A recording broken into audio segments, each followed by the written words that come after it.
Hello, everyone, and welcome to this episode of Play Dicely After Party. This is the D&D Talkback show where me and my beautiful cast members here talk about the most recent episodes of Play Dicely. My name is Christy and I'll be your host this evening. And before we dive in, I would like to just give a shout out to Tim from Tabletop Audio for the music that you will be hearing on tonight's stream. I'm sorry that I'm not Ryan and I'm not doing something kind of fun, but oh well. If he wanted to thank him, he should have been here. If it was important to him, he would have been here, and clearly it wasn't. So whose fault is that? Tonight we'll be discussing our previous two episodes, episodes 28 and 29, Wax on the Cake, The Funeral of Grobo, Lies, and Pests at the Proelium. So, also, hi, Matt. Also, Matt's Hello. Here. Oh, fuck. I'm not a cast member, but I'm here today. He's an infiltrator. You are. If you didn't see the latest episode, you might be very confused. Also, why are you here? There will be spoilers. He killed Logan and assumed his role on the show. Yeah. Oh no. Yes, welcome to our special guest and dear friend, Matt. He joined us in episode 29 as Vermin, one of the champions of the Proelium that we fought against. And he also helps Teni out with world building for this campaign. So he has all the secrets and won't tell us anything. And we hate him for it. So, And Yay. I love him for it. Yeah. Cool. I'm just gonna start.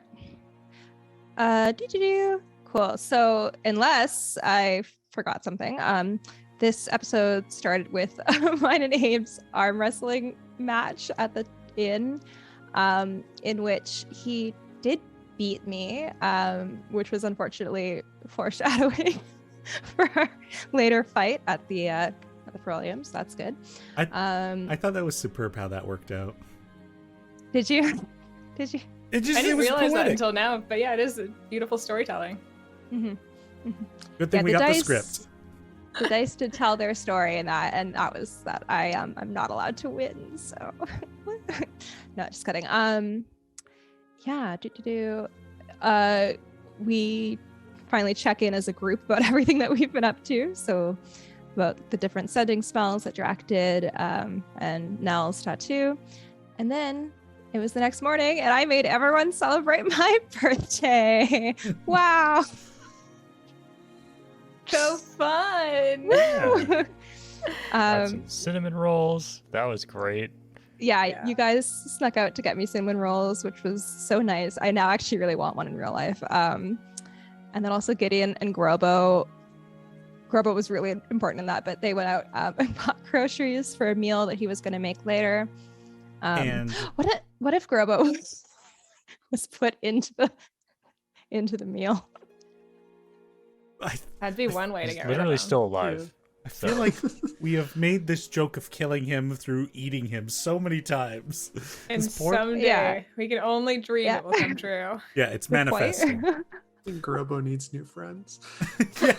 Grobo, get out of there. It's toxic. I love Grobo. Most people do. Yeah. I think at this point now it's just funnier if I don't like him. Got a couple of Grobo-ators above me here. Look, I'm allowed to. She puts us at the top. I made him, so it's not my fault. I made him. I will destroy him. Anyway, you're right. This brings us to our first question. So, Christy, why was it important for you to roleplay Nell's birthday, and how did you and Nell feel about everyone taking part in celebrating that day? Great question. Thank you so much. It was really important.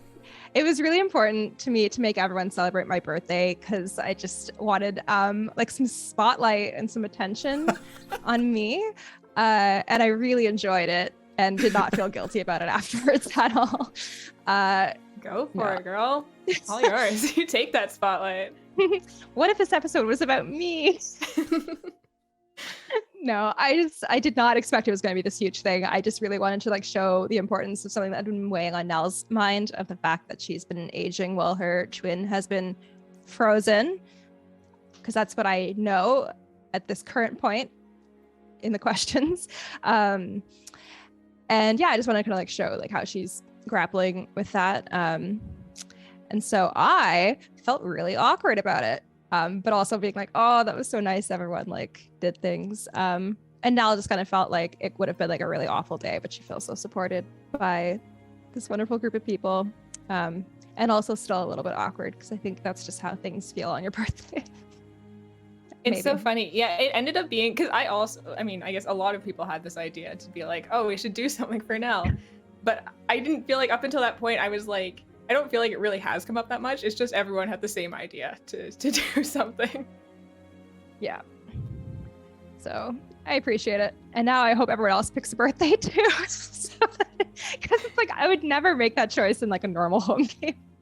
I just, you know, oh well. No, it was But nice. hey. I thought it was a cute moment for the party. Yeah. I like the idea that no one else picks a birthday, and in game the timeline gets back around to yours without ever celebrating anyone else's. Never celebrate. Oh my god, that'd Except be so Nell's. Funny. Ooh, yes, I do love that. My next birthday, I realized I'm like, wait a second. Everyone's just like, oh, well, we just like didn't want to say anything. It never came up. It turns out everybody else's birthdays is on that day as well. It's like Azaria's like, I've had like so many birthdays. It really doesn't matter. But like now she's young. She really needs this, obviously. Cool. Back when you still enjoy them, celebrate them. Yeah. I have to assume after like 500 years, it just all becomes a little rote, right? Like you're just like, nah, another Or even birthday. after 300 years, it becomes rote. So. Well, I'm assuming Elowen's first birthday, once the curse is broken, will be really That impactful. might be a good birthday. Yeah. I We'll do can't something wait that time. for us to experience that, and it's definitely going to happen. And nothing else bad is going to happen to us. Yeah. No, So. Dallas, nothing else bad will ever happen. You should make that birthday like right before, if it ever like feels like it's gonna happen, like right before the curse is lifted. Yeah, that's the fun thing with this kind of game. You can just pick whenever it narratively makes the most sense. I was like, I need it to happen when we're in Rollbar, so I guess it's this day. So That'd be great. Just be able to choose when your birthday is. I know. And The best it was- story. It's really funny too, because like I think I ended up picking it's like the 14th of Fading Sun or something is what the day is on the calendar. But I was looking, I'm like, oh, like I wish it was a different day, because I'm so picky about numbers. Anyway, these are normal things that people think about. Yeah, part of that morning was, I don't remember why, but we were talking with Tyrone for a little while, and we learned a little bit about our favorite NPC. He's a student at the Arcanet. Seems like it's going okay for him. But ultimately, I think it's going to be really good for him when we abduct him from his job and take him adventuring with us. He'll really learn a lot, I think, out on think the so. field. Yeah. Yeah. Field Watching our research is cart important. because he's not allowed to go into any of the dangerous places. No. You stay here with Grovo. If you guys end up having like a stronghold at some point, do you think he'd be one of those NPCs where you're like, you're coming to work for us? I would pay him so much money to come work Oh for my God. us. That'd be a Absolutely. better situation than just growing your group of hostages who stay in the cart. It's a place to keep them. We're murder I hope- hobos with hostages. Maybe he becomes Well- super powerful and then he helps us fight in like the final battle. Yeah. It's like the Sick. best spellcaster in the group. Yeah. You just Oh, give I'm him all excited your for that moment. give him Gets all your the team's best magic items. Just give them all to him. Yeah. Oh my God. Do you guys Go think on, we could buddy. actually have like a keep at some point? Seems Sure. crazy. Sure, I have not thought that far ahead. No, I've never thought that. I've never imagined that would happen in any of my games. Where would we want it if we were to get one? The problem is that we have so many different places to go that Yeah. we'd have to find like the most central location that's also with easy access to like travel and whatnot. We Mm. learned that I have teleportation circle as an option at some point. We can make Oh. this work. Oh yeah, when Or do you get that? I don't know what warlock level it is. It's a 5th level spell. Yeah. I don't know what point I get. I'm pretty sure yeah, also... It's coming up. I'm pretty sure 5th I level think- spells are also the highest level spells you get, so... It sure is. Yeah, I'm gonna For max spell out pretty slots? soon. For Yeah. For spell slots, yes. But you You get get like up other to 9. stuff. True, yeah. What? Warlocks are through- super weird. Through I don't Mystic understand warlocks at Arcanum all. ability, there are... We don't have to talk about warlocks Warlocks right now. She'll Yeah, get warlocks higher are level weird. spells at some point. Go After watch this the stream, Warlock episode on the I really Play should. Dicely YouTube channel. Yeah. Featuring Not me Play and Matt. Dicely Oh, D&D. yeah, I am Yeah. on that one. after this stream, you guys can talk to me about warlocks because I don't understand them at all. But what I was gonna say is counterpoint. We get ourselves a skyship. Ooh, wow, that is a cool idea. Mobile home. How much do those cost? Probably like 10 gold. Yeah, it couldn't be We that just made a much, ton of right? money. We're We pretty. could just- We're set. We can probably buy one. Do you think you made that much ton of money? Oh yeah, for sure. Yeah, I I'm have like Just, half of I the know range how of much they magic cost, armor. Teni. Just So put I- that Our all characters back have into no idea. a bet on the arena and see what pays off. True, but all of our Mhm. money. And we're best friends with the champions now, so we can just tell them to throw a match, and we'll just win a shit ton of Let's money, rig right? some Right. fights, get you guys enough money. Maybe the first time Hmm. Drax cheated in something. Yeah, just wait till Denny nails down a price point for that thing so he can't Yeah. back out of it. Yeah, Exactly. you tell us that number right now, Danny. 20 grand. Okay. We can make this happen. Okay, counter offer. That's the base. I can't guarantee that the Three- merchant will be selling it at that cost. 300 gold. Counter Does that sound offer. good? No. Gonna say if I could roll a nat 20 right now. You can alley this. I roll Yeah. a nat 20 right now. That- Not even in game, just Not in game. random talkback. Oh boy. Anywho. Yeah, for the rest of the day, we unintentionally end up splitting the party, which was our first probably goofum here in Probar. Just being like, wow, this city, hard to travel through. So we learned our lesson, Denny. And yeah, so Azaria, Nell, and Abe went to the Arcanet Institute to... I don't know if our plan was always to talk to Shandier. Is it Tarset? Tarset, yeah. Logan wanted to go to the Shandier to speak with the Tarset to kind of like Okay. update them on their druid research. Right. I wasn't sure if we were just going to them because like we wanted someone that felt like they were like I mean, in power, but Logan probably wanted to like get in touch with like figure out who is in charge of this campus. right. Makes sense.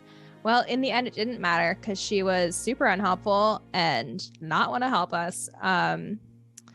So Logan, or I guess Azaria, tried their best and just fucking didn't go anywhere. But they did leave some notes about druids there before kicking it over to me. And I said, no, thank you.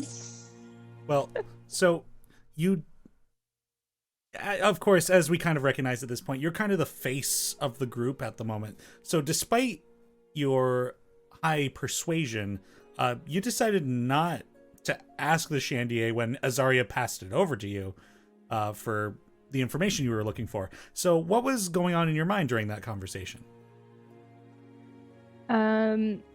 It's funny because I think like afterwards you talked about like, oh, like I'm sorry, like it could have gone a different way, and I just kind of had made up my mind like the moment she like started talking to us. I was like, she's not gonna help us. Like, I'm not gonna give her like my most important secrets to have her think about. And I think too, like I talked about this a little bit like after the game. I think that situation didn't really feel like Nell's place to kind of like step in or anything because she's like feeling very aware of like the kind of boundaries that are in the Arcanet, and like if she wants to eventually like have a bigger role in the university, she doesn't want to step on any feet, even if she really disagrees with how the Shandier behaved. But so I was like, you know what, actually fuck this. I'm not gonna even try.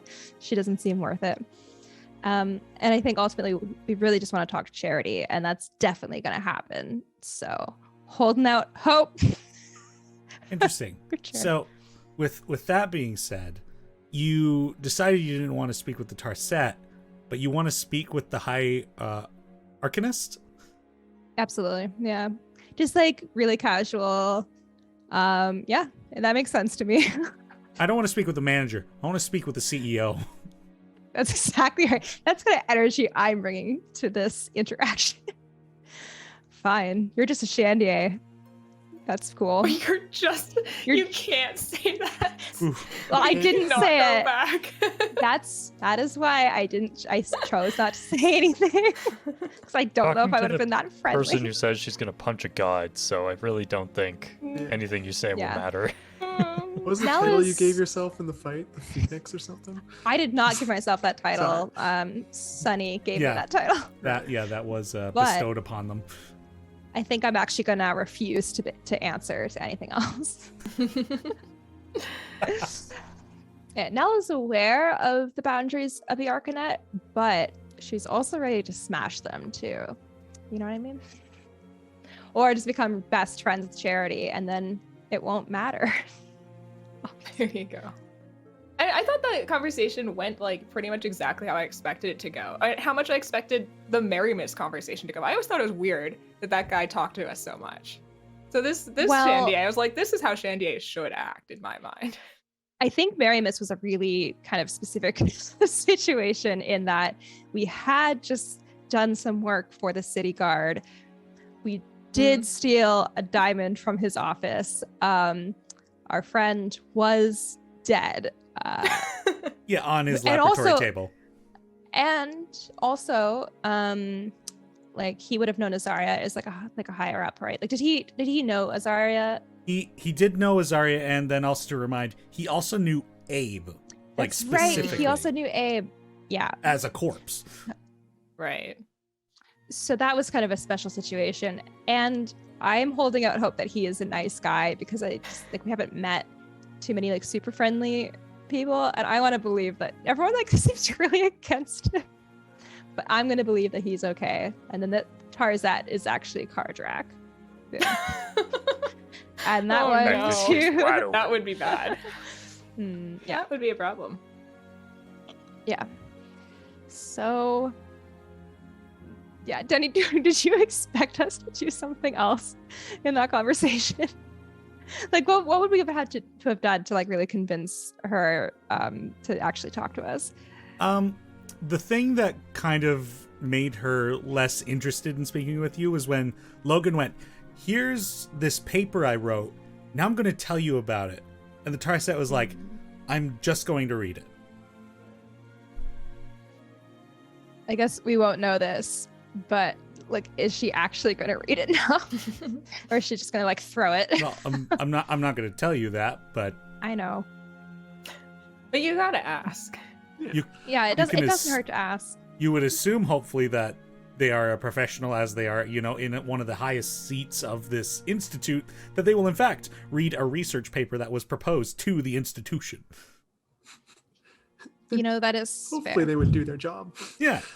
It seemed like that's what they were crazy about doing. True. It's funny. I think like obviously Nell was like frustrated at her, but she still like has a lot of like potential faith in the Arcanet. But I think me as a player, she's like, who knows? Maybe they're not trustworthy. Maybe it's all a conspiracy. I mean, they are a seat of power in the biggest hub of civilization, so, you know, worth being anywhere cautious. with power is bound to have some sort of corruption. Potentially. I mean, also, I don't know. We have a university in our home game, and it wasn't everything that it seemed to be. Well, not the university, but the dean. Well, I was like, the runner? What the fuck? The man. The runner's from my lore. The runner? Is it? Weird. That's a deep pull. What is that? That's like in, you know, we'll have this conversation after the stream, but yeah, that is a very strange deep pull. Okay, I did not mean it as such. I truly was trying to think of like the person who runs the university, aka the runner, which I'm like, that is not, that's not anything. I'm writing in all caps at the bottom of this document, so I remember to ask you afterwards. But yeah, so I just have kind of like a deep-seated distrust for universities, I guess. Healthy mistrust of authority. Anywho, while that conversation was really working out, both Drac and Elwyn went to the library to kind of get the lay of the land for the next day of research. It's a good move. I'm glad we did that. Yeah. I don't know what help we would have been in the other rooms, though. Yeah, exactly. I would have been like, look at me, I'm shiny, talk to us. Did you guys, like, ask what anything in particular? I know that Drac's been looking for, like, older books and things like that. But was that just kind of like you were just like prepping for the next day? Yeah, I think the way that it kind of shook out was we did have things that we wanted to look at, but then he was like, you know, this has to be a full day type situation if you're actually researching. So we were like, okay, can we get the lay of the land so that we can actually just go into it quicker tomorrow? Basically cutting some of the research time required if we do it over 2 days.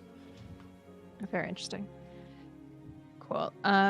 Because then later, Drac, you went to like an older bookshop to try and find more records, and I think you ultimately did get a book. I did get a very old book that was very expensive that I have yet to crack open, but I'll get to it. Cool. So you're specifically looking for like books and records about the history of the Desolation, is that? Yeah, basically the old of whatever, like the ancient history of East Sycramund was, either whatever he can get his hands on of before the Desolation, during the time shortly after, just because he wants to understand like what was lost and see if he can connect his people to the people of the Ascendancy. And was it like further.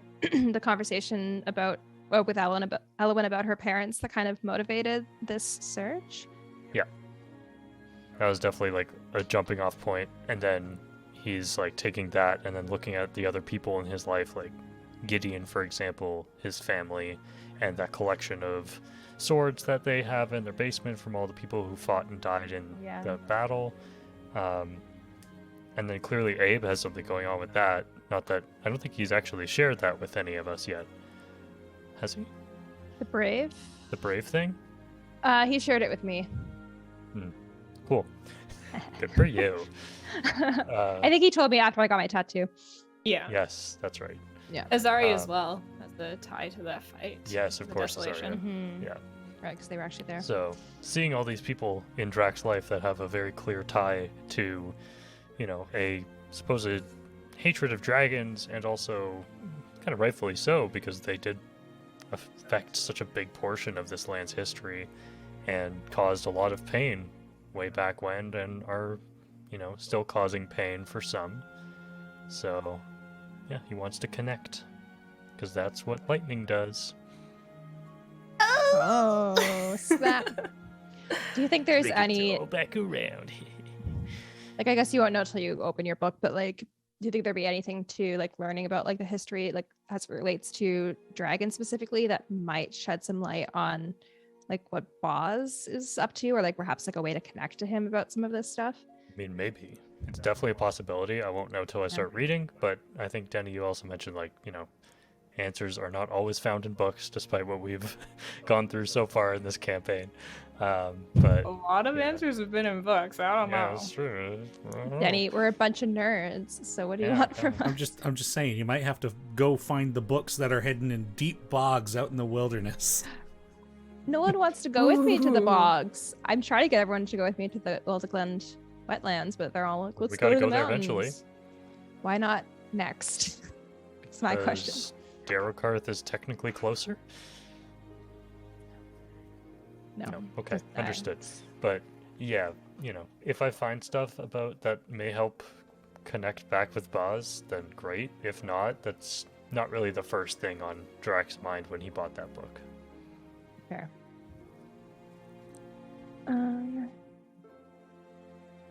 What happened to us next? Oh, we finally got Gideon back after he was out getting groceries all day. I felt so bad about that. Sorry, wait, is it 2 episodes in a row that Gideon pulled himself out of it for like a full hour? Yes, he did. Wait, what was it the episode before or the next episode that he? It's the next one. It's these 2. Yeah, because he goes with Elowen and Rhea back to the inn. God damn it. I mean, to be fair, I understand for like the second episode because like Ryan was really tired, but like anyway, I think we all maybe like misunderstood. Like even though you told us, Danny, multiple times how long it takes to travel in this city, we were like, we hear don't you, listen, and we're gonna choose to ignore. we gotta find out for ourselves. Yeah. So now we know. I have a question for Teni and Matt about this. So the city of Brulbar is freaking massive. Mhm. When you guys were like, I assume, Matt, you helped with this in some way, shape, or form, yeah? A little bit, yeah. Okay. So when you guys were planning out the city, obviously running an open city in a D&D game is a lot of prep work. How much prep do you feel like you did, Teni, and did you feel like you were prepared for us to go anywhere, or were there certain places you were like, they'll probably not go here, so I don't have to worry about that? I mean, there's a little bit of that. Like, I've when I was planning out the city, I was like, okay, well, I'll think in districts first, so think of these blocks, and then kind of figure out what's next to what, why would it be there, yada yada. And then I got mad and I was like, does this make sense? Like, is there anything I should add? And I think it was at that point Matt's like, you need more water. And I was like, huh, yeah. That was actually we were on that call talking about it, and then Adrian, who also helps out with the world building stuff, popped in for like 5 minutes, gave like 30 ideas for the city, and then bounced. And his biggest one was like, needs more rivers, needs more parks. Yes, that's right. Yeah, I think the biggest thing we kind of talked about when designing the city was like, yeah, not everything can be or should be exciting in a city. Some places are residential, but if you divide it up by districts, you can put at least like one interesting thing in each district, which would make people want to travel to those areas. So, yeah. Yeah, I definitely felt like each part of the city had at least one thing that was like, oh, I want to check that out. Mm-hmm. So, yeah. Yeah, each area's kind of got, its own flavor, its own thing to look at. I don't expect everything will be hit, but that's fine, because, it's just kind of like world building in general. The players might not to go to certain cities, but, just even having, like, a bullet point of, like, this is what's going on over there helps you just in case. Yeah. I, of course, find that... Go ahead. Oh, sorry. It makes it good for if they do go somewhere you're not expecting, you at least have, like, a jumping off point for while you're improvising really quickly. Yeah, I find it infuriating that, like, we may not see the whole thing. I need to treat this like the city in The Witcher, where I go into every single house just to get a freaking thing of moldy bread, because you never know. Maybe there's something else in that house. There hasn't been, for the most part. It's been kind of like cheese slices and stuff, but you never know. You start doing that, bread, honestly. I'm going to start giving you moldy bread. Yeah. Great. Thank you. That's what I wanted. Anyways, once we get Gideon back from his errands, we do actually go over to is it the Archmages Tower? Is that the name of it? Mm-hmm. Yeah, where so. I'm gonna say that it is, because That's cool. I didn't write it down. So good. Which is where Charity Cozy Bug should be located, potentially. So we speak with her secretary, I guess. Yeah. For lack of a better term. And yeah, we leave our names with them. And specifically, we made a point of leaving Gillian's because we thought maybe that would be interesting and like get us to the top of the pile. But it seems like Charity really hasn't like spoken to anyone at all in a while. So whether or not we'll actually get to talk to her seems questionable. But again, holding out hope. A little suspicious that she's just like not chatting to anybody right now. What if she's busy dying? Lady. Oh no. I don't know. Like, so much is happening. Like, how old is she? Like, do we know that? I don't. Matt, how old is she? Matt, tell us. You play Charity, don't you? That'd be so funny. Hello, I am Charity as well. Weirdly. I just show up again. And the next guest, Matt, as Charity, for no reason. remember. Yeah, we learned this later, though, from the person that we meet at the prison. She said like Charity has become a recluse as of late. Yeah, so maybe something else is happening, or like, quote unquote, Kardrak is doing something to her. Oh, I haven't really spent too much time thinking about this until right now because I've been thinking about other things, but maybe something happening. According to my notes, and this would probably be a fair bit of like open knowledge, like Charity's like 150 years old. She's not a terribly old gnome, kind of a middle-aged. Okay. So maybe no, she's not dying, but something is happening. I wonder if like she's aware of the potential like imbalance of magic and the Druid Enclave stuff, and she's trying to like read into it or figure out ways to solve it. Did we write in our note about the Druids? I feel like Azaria would have mentioned that. I have no idea, but that was why Azaria was trying to talk to the Shandier. Yeah, it feels like that might have come up there too. I don't remember. I feel like Azaria would have like hopefully have said like the reason for why we're trying to meet. I hope I'll go back and watch that later because I don't remember, but who knows? We'll just have to like, I don't know, break into her office. Or... meet up with Charity and be like, why were we coming to talk to you again? Oh, Could you read that note back to us? Yeah. Cool. So after we leave our names, we go to Artifice Alley, and Gideon finally goes to get his gun upgraded. What a wonderful boon of 2 that he received from Mary Miss. Just saying. But anyway, no one's jealous. Yeah, not that I care, because clearly me and Mary Miss are tight. Listen, you two specifically. You know what would happen if your amulet's gone or your rod is gone? You two have the most expensive items in the party. Not to mention, Christy also has the most magical items in the party. Hey, he gave you that bag of holding. You're not allowed to be mad. I'm allowed to be mad. Again, I just want to say, he didn't like gift it to me. It was just kind of like, oh yeah, you can take this as well. It just happened to work out. And you were I like, was looking for I one. will. And I did. And thank you. But again, I just want it to be known that he kind of did specifically not gift something to the 2 women in the party. So he also didn't gift anything to Abe. True. Abe didn't get anything. He just didn't get arrested. Well, Abe did get a diamond, and then I guess aesthetically said it as Azaria.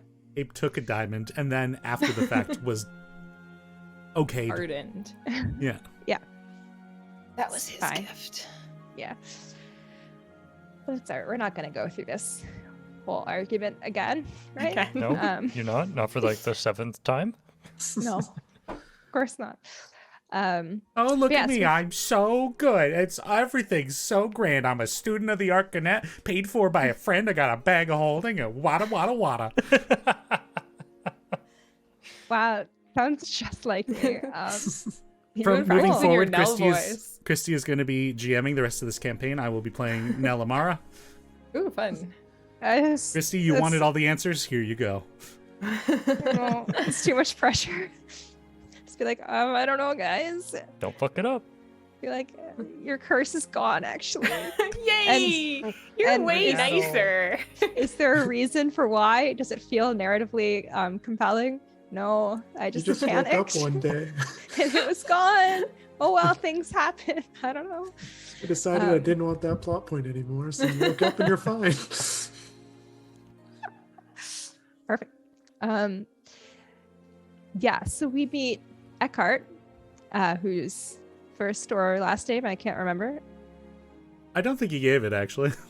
All right, so we meet Eckhart, like Cher. Drac cuts him down from the net that he trapped himself in, and yeah, we make a very helpful friend. We've left several. I guess we picked them up now, but at this point we had left several requisitions with him for Gideon's gun, Azaria's crossbow, and then potentially some +1 leather armor for Elowin. which I don't think you feel confident That's it's gonna never going to happen. So expensive. It takes so long. Yeah. How much was it again? Like 1,500? 1,500, yeah. Well, we're almost Also, there. like the length of time to make it, though, right? Yeah. Yeah. Yeah. And I don't need Okay. it. We'll find Live. it somewhere. We'll just roll up to Darrow-Karth and we'll just be there waiting. Ooh. I'll just call my dad and be like, "Hey, Dad, can you get your Daddy? friend to make my Daddy? friend some armor?" Thanks, bud. Bye. Guess. No, wait. An armorer would be different than a blacksmith, potentially, if it's leather. Or would a blacksmith do leather armor? Blacksmith doesn't work with leather. Shit. Well, I was going to say, if we did go to my village, which I don't want us to, my only aunt left alive is the blacksmith. But They're alive. They're all alive. well, yeah, I mean, Yeah. so alive in our current or moving around of their own. Up to speed. They're all moving around of their own volition. Stop. Ooh, can't wait to talk about that. No. Yep. Also, we got a little piece of freaking narrative seasoning in that moment when Teni was talking. It gave us some insight onto who the champions were that we would be facing. Yeah. Just kind of offhandedly mentioning elf-like or rat-like elven man. Jesus. Was that where you said it? So you had already figured this out by that point. Jeez. Yeah, this is a question later down, but I'm gonna ask it now. How long are you guys planning on having like Matt take part in the, or like I guess like was it always gonna be in the Proelium, or were you gonna Yeah, find like another place to bring him in? It was probably about a month before, because we do Yeah. these sessions every 2 weeks. So I think it was, I think it was after the session we decided that there was going to be the one-on-one and the championship match. I think it was at that point I was like, "Hey Matt, do you want to come join this? I don't think you'll make it into the next session, but probably the session after that." Yeah. Yeah, and then we started brainstorming character ideas and stuff. So you had a bit to go off of for the next episode for giving like hints and things. Mm-hmm. Yeah, so that's how I was able to at that point kind of tease that Vermin was going to make an appearance. Did you help plan any of the other people in your like fighting group, or was everything else just made up by Denny?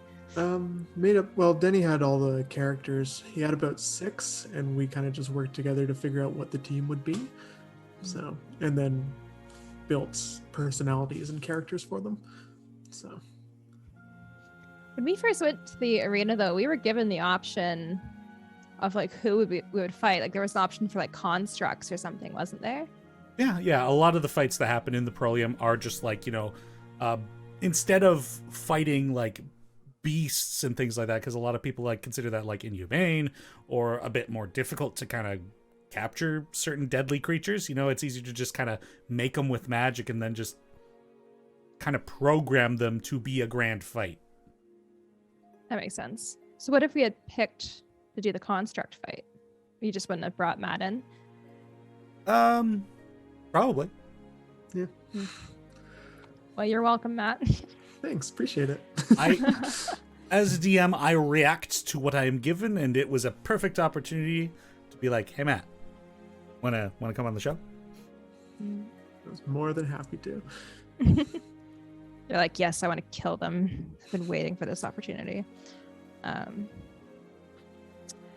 Oh, where are we? Everyone else is, I guess like after everyone else did their upgrade stuff, I got some of my props for the fight with Abe, which I was very excited to learn that my flash fire cloak thing like respawns. It's kind of like a fun version of like the cloak of billowing. So I'm really excited that I get to use that more. I know. Really glad. with the amount you spent on it, and I consider that as well. I was like, nah, this thing's coming back. I really appreciate that, because between that and the potion of fire breathing, I think I did spend more than I ended up making from that fight. Or like I got like not that much back. worth it. You know where else I did that? The fucking magic battle. I bought so many scrolls and did not use them all. So I make good choices in fights. But I didn't drink my potion of heroism because you told me not to. So I didn't tell you not to. I just said it would probably be more useful in another situation. If you had used it, you probably would have beat Abe. Maybe. I don't know. It's hard to say. I think it really did come down to dice rolls, but we'll talk about that. I mean, the way I've been breaking it down for you guys, like there is a specific criteria and like kind of planning I follow for like the distribution of magic items. And right now, as far as rare items go, Christy's got the only one of those. And she wanted to use one in the fight against Abe. So I was like, hey, maybe don't, because you're not going to get one for a while. Unless you want to cough up the loot, like Elwyn is suggesting.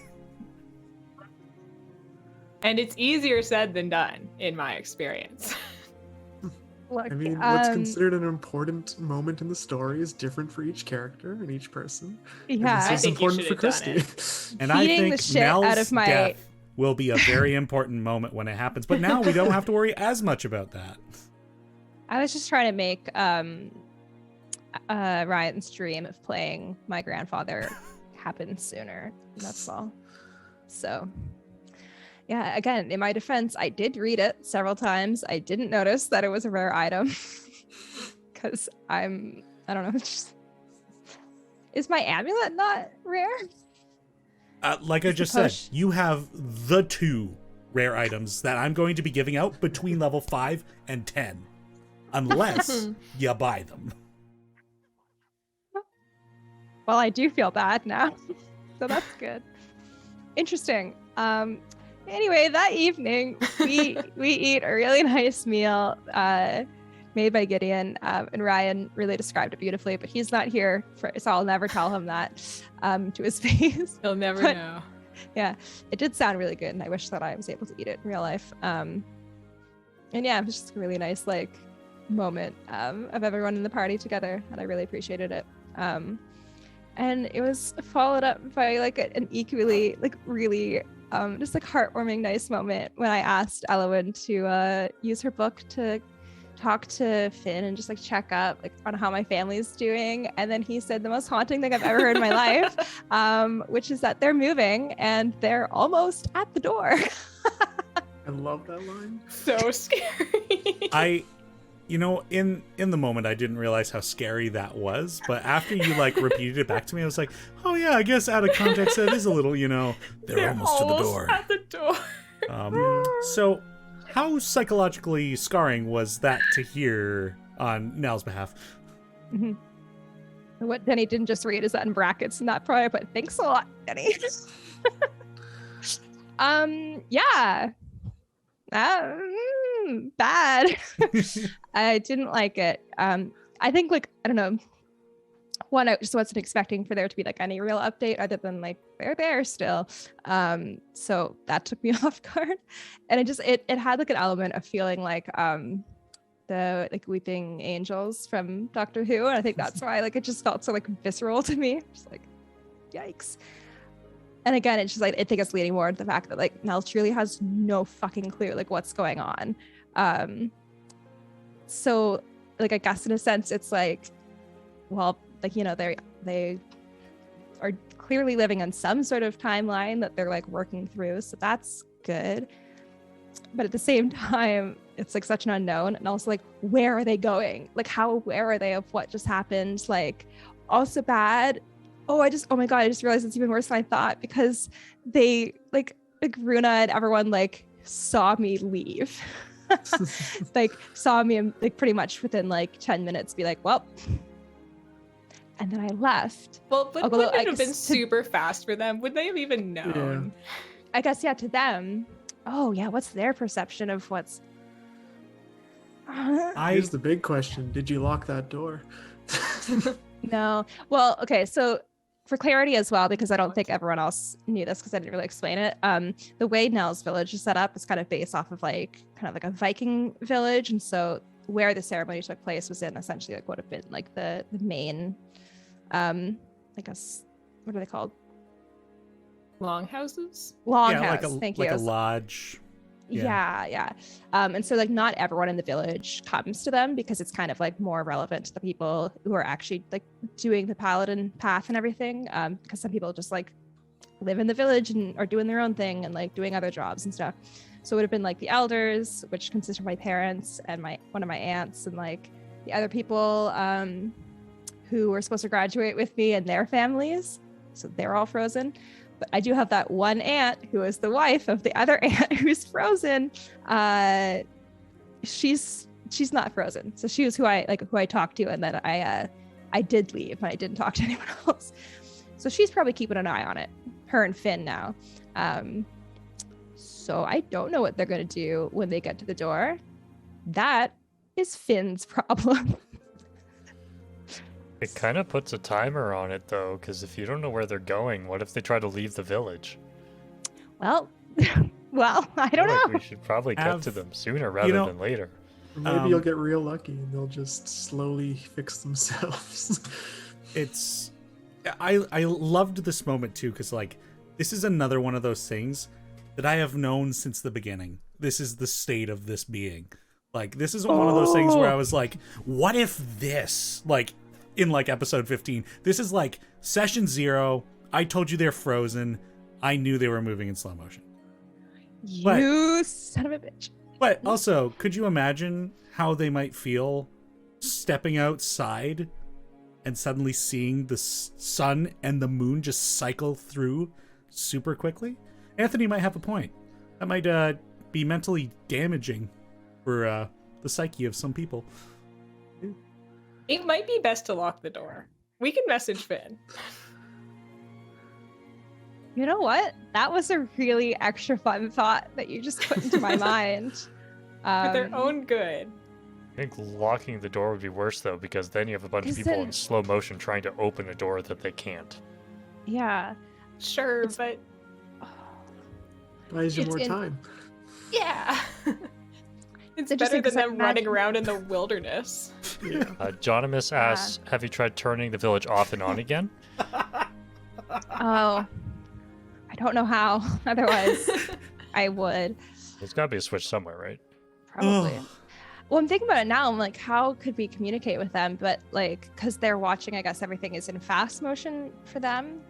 So Finn could potentially like write a note out, and then that would be solid and it would stay. Because if he were to speak, they may not be able to comprehend. Like it might be too fast for them to be able to hear. But if he wrote something out, they could read that, presumably.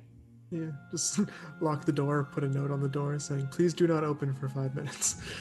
Oh my god.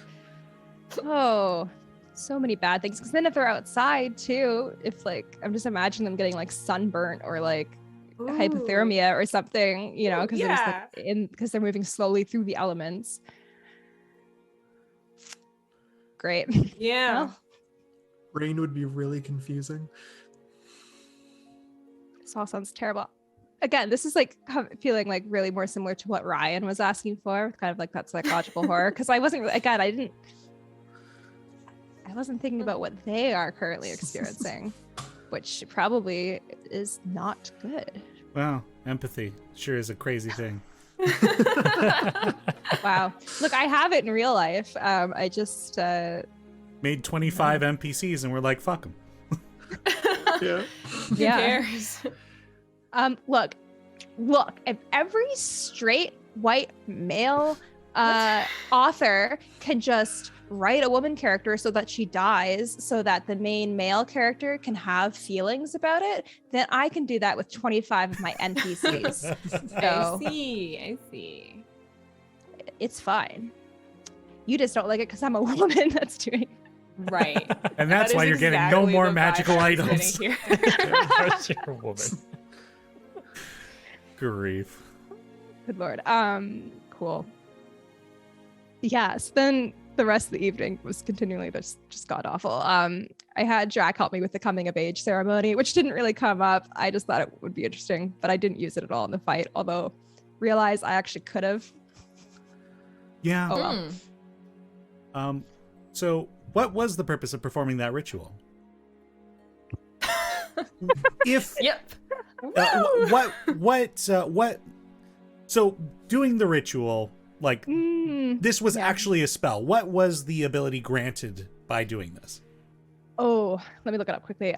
So the spell itself is called Ceremony, and I really only thought about doing this because Emily Axford does it in the second season of NADPOD for her character, and I thought it was a really cool moment. And I was like, oh, I forgot about this spell even existing. So there's all different sorts of things you could do with it. Like everyone I think knows, like there's the wedding one, so you can marry two characters and they get like a bonus from it.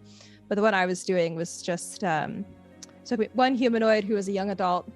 For the next 24 hours, whenever they make an ability check, they can add a D4 and add the number. And you can only benefit from this right once. So again, forgot to use it because a lot was happening during that fight. I did make some ability checks in the fight and I forgot about it. So I just think I had this as a plan that I was going to do, and I'd already talked to Anthony about doing it. But then doing the thing about Finn first just fucked my brain up so much. I was like, oh, well, I guess I'll also do this now. I like that's a spell that lets you have one magic birthday and then no more magic birthdays. No more. This It's is only my one sweet 16, and then everything else is a normal birthday. Yeah. I really like that you brought this spell into the campaign because not that anybody would know this, but Ceremony played a bit of a role in the prequel campaign as well. Dan the Paladin, in fact, had a magical item that would allow him to just perform wedding rites without wasting a spell slot.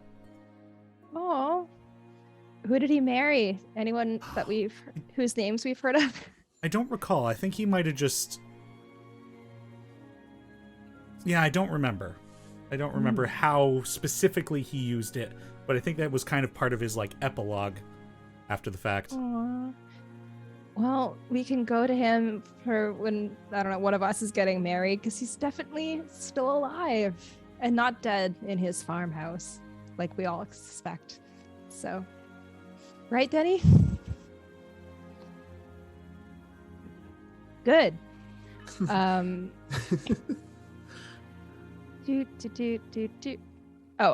So yeah, after that thing happened, I then had a wild magic surge the next morning, which I thought was really interesting. Because like, what was the wording of like the surge that I had? It was just like I get like a prophetic vision or something at your discretion, or. Let me see if I can find the specific wording for you. Cool.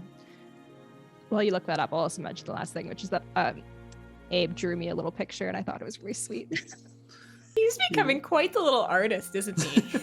I love it. I hope he draws pictures for everyone. It's so cute. Part of his new class is that he gets proficiency in painter's tools, right? Is it? Yeah. Oh. He is working towards it, I see. So cute. I love the way that he's weaving it into his character moments so far. Yeah. Oh, I didn't know that. That is such a fun way for like Adam to like incorporate that, because I feel like other than like the big, initial like ritual of it, like I personally don't know how much of it is based on his class or not. So it's kind of cool to see those little moments. Fun. Yeah. So looking up the wild surge I gave you, I'm not going to give you the specific wording of it because that'll allow you to, delve into it a bit more than I probably want you to. Well, all right then. Well, I have a vision of Drac receiving a response from Runa at some point. And we'll see what that means. Can't wait to hear. Yeah. Yeah, this is actually horrible for Drac, isn't it? You're gonna get It's a gonna message suck a over lot. 24 hours. That'd be so like annoying. the dial-up It's going to sound. be Yeah. essentially what I currently do for work, which is listening to transcripts. And I do have to slow down the audio a lot of the time if there's a word I can't get. So yeah, Anthony can hear me sometimes listening to something. It's just like, yeah. And I'm being like, what word is that? But So- imagine if you couldn't go back and replay that. Your Yeah. entire day is that, and you can't stop it. Jack's just like, I have a The migraine. voices. The voices. Oh my god. The I did warn singular him. long voice. Yeah. Yeah. To be fair, Well- though, the vision you received didn't seem to have Drac going, make it stop. That's true, but I don't know what if this vision is telling the truth or not. Maybe it's who knows. I was gonna say, oh yeah, I feel like there has to be a way of doing like math potentially of like figuring out like how slow they actually are. I was But just thinking I'm that. not good enough at math. Matt, you could maybe do it. It's been 2 months. They've moved 6 feet. Ooh, all right. Work on that, and I'll get Can back you just to you. get on that, please? Till Yeah, we get back yeah. to The Keep magic's in mind that every inconsistent. week is 10 days long. Oh, that's true. It is a Yes. little weird. So 2 months, but every week is 10 days. right. So 2 months, 10 days, and they move 6 feet. Got it. Well, if Finn does keep track of like each Yeah, we'll have- day or actually- each couple of days, you'll be able to Yeah. see if it is consistent or not, or what's going on. Maybe it's not. Mhm. Still. Doing some Oh. experimentation. I just wanna Sometimes they're just slightly faster or slightly slower. Oh, it's even worse. What the fuck does that mean? Oh, Jonimus has got this for us. Oh, Yeah. God. Wait, is he In doing our math? case, I don't have it open. Average He's movement starting it. speed is 30 feet. Okay, yeah. Yeah. Got this. Oh, Jonimus. Jonimus. You guys, Yes. do you have to worry about this? They're going really slow. Just leave it alone. It does. It Well, matters. The part I'm interested in personally is that if we can figure out how fast they walk, we can take that into how fast someone talks in relation to walking, and then figure out how long a message would be if you got it from them. Yeah, well, you think like a person can move 30 feet in 6 seconds in combat. Yeah. So, okay, I'm not gonna do this math. You and Jonimus can take care of it. I'm gonna move on. I think all that happened next was that it was the fight. Does that seem right? My notes was So are did anything else after- happen? bad. This is after the ceremony?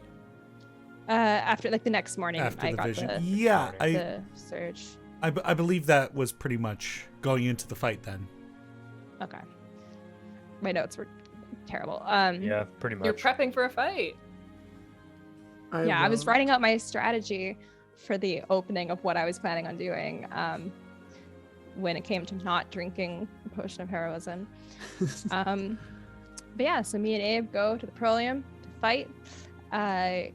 We both get all gussied up and are told to put on a good performance at the beginning to make the crowd into us. I think we did a great job. I felt very cool having my cloak catch on fire while there was 4 of me. And Abe decorated himself with some war paint. And that's when he banged his shield, right? To spook me. Yeah. Like down the vomitorium. Yeah. What? I guess what that spooked me a bit. Were you spooked? Not as spooked as I was the night before, I would say.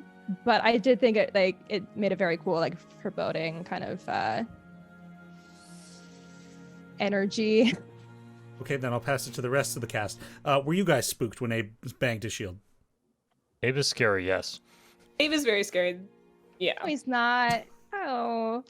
I mean, I know he's a big sweetheart, but if Abe's He mad, only ripped a person in half that one time. And that wasn't really him, so it's fine. That's what makes it so scary. yeah, No. Well, I think we we know fixed he's that. capable. Yeah, Right? he's just our buddy now. And Meldon will deal with them when it comes to it. But anywho, I really don't remember the details of everything that happened. I know that I did in fact summon a unicorn with my wild magic, which went really well, and we became best friends. Or I wrote it for 6 seconds, and then it kicked me off, and then tried to gore me for the rest of the fight. And Yeah, I it don't is think you gonna realize how intelligent unicorns are. Yeah. I think me, the player, is aware of it. I don't think Nell knows, although she Yeah. should probably, Yeah. because It's I like did the make it idea that you she's I don't know that done you would. research on. She's done research on the Wilder because her dad never took her there, and that's why I know Celestial. So you would think that I would know. I'm gonna say that she similar to Abe going into his fugue state when he was being taken over by Malden. Same thing happens to me when I'm in a fight, and my brain goes away. It's like you called over a random bystander, then hopped on their shoulders and said, "Go." Giddy up! That would have been fun too. But yeah, it is going to gore me to death when we get to the Wilder. But hey, get in line. There's a lot of what other else things is about it. goring you to death? The stranger, but not unless I gore it to The death stranger first. will do worse. That's Nell's Stranger actual doesn't even like know big who you secret are. is that there's like 20 doesn't people in need the to. Wilder who want her dead. It's fine. That unicorn went and told all of its friends as well. It's like, if you ever see this But person, hey, at least people are talking, you know? Talking about Goran. Dallas, You you walked had into that the thing. wrong. Sorry, I was just gonna make a joke. the You wrong walked to the glade, wrong motherfucker. corner of the Wilder, missy. Just like bats. Oh, but they're all unicorns, so how Yeah. are they holding them? But we Well, don't need to it's- answer that. Hoof around the bat. Yeah, exactly. I thought you meant like actual flying bats for some reason. They just are holding bats and hitting them against their hands. Sounds like That's a right. Wilder. I was envisioning a flock of bats, but anyway. Dallas, you had that thing you wanted to talk to Daddy about the unicorns. I And actually paladins. did talk today. The problem is I've already talked Oh. about this thing to everybody in this chat except for Anthony. Well, All right, let's go. Pitch it to Anthony. Let's go. Okay, so Yeah. Anthony. Yes. No, it was just funny. It was just funny because when this fight was going on and the unicorn popped up, I looked up the unicorn stat block because I was just like, oh, what's going on here? What's up with unicorns? But there's a whole thing in this unicorn stat block that they like talk about like the holy mount of the unicorn, and there's like a whole lore thing about a paladin that rides a unicorn and how it's a gift from God. This is like a whole like God's direct intervention in the world, and I was like.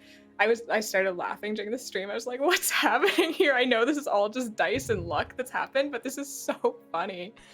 That think I unicorn was not did- enjoying it though. screenshot that after you told me about it. Like I went and found it, and it's like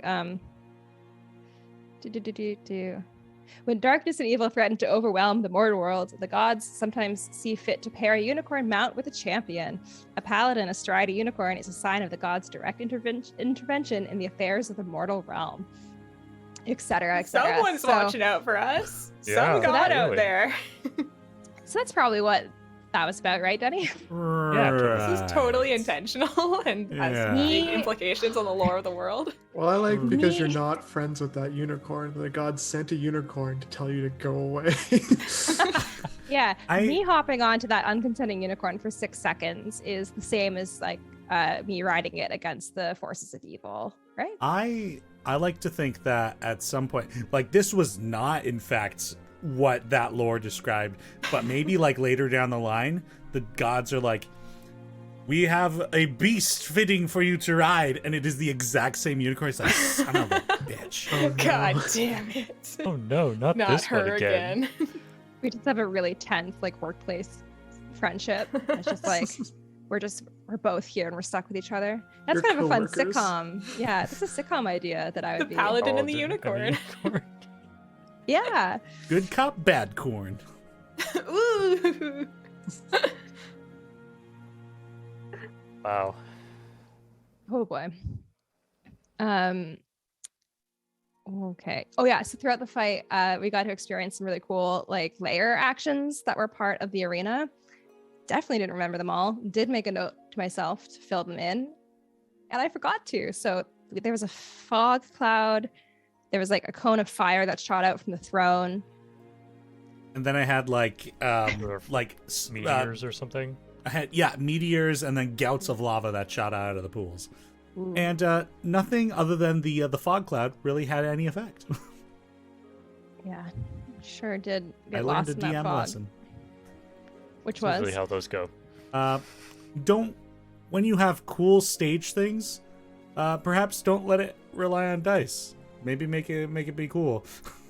Well, Just now you make the know. cool thing cool. Yeah.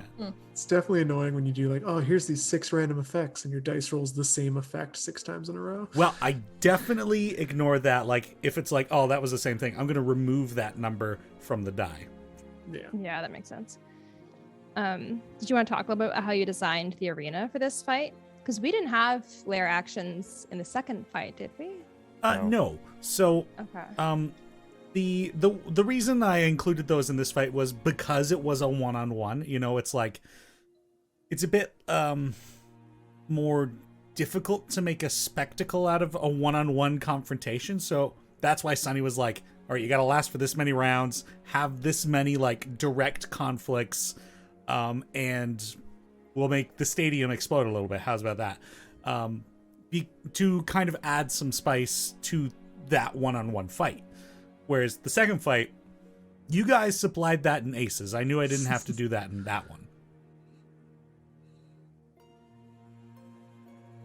Sorry, I just noticed we have an update from Dronimus about The time. the time frame. Yeah. Oh, spoilers. Oh, he even put it under a spoiler tag. That's amazing. Okay.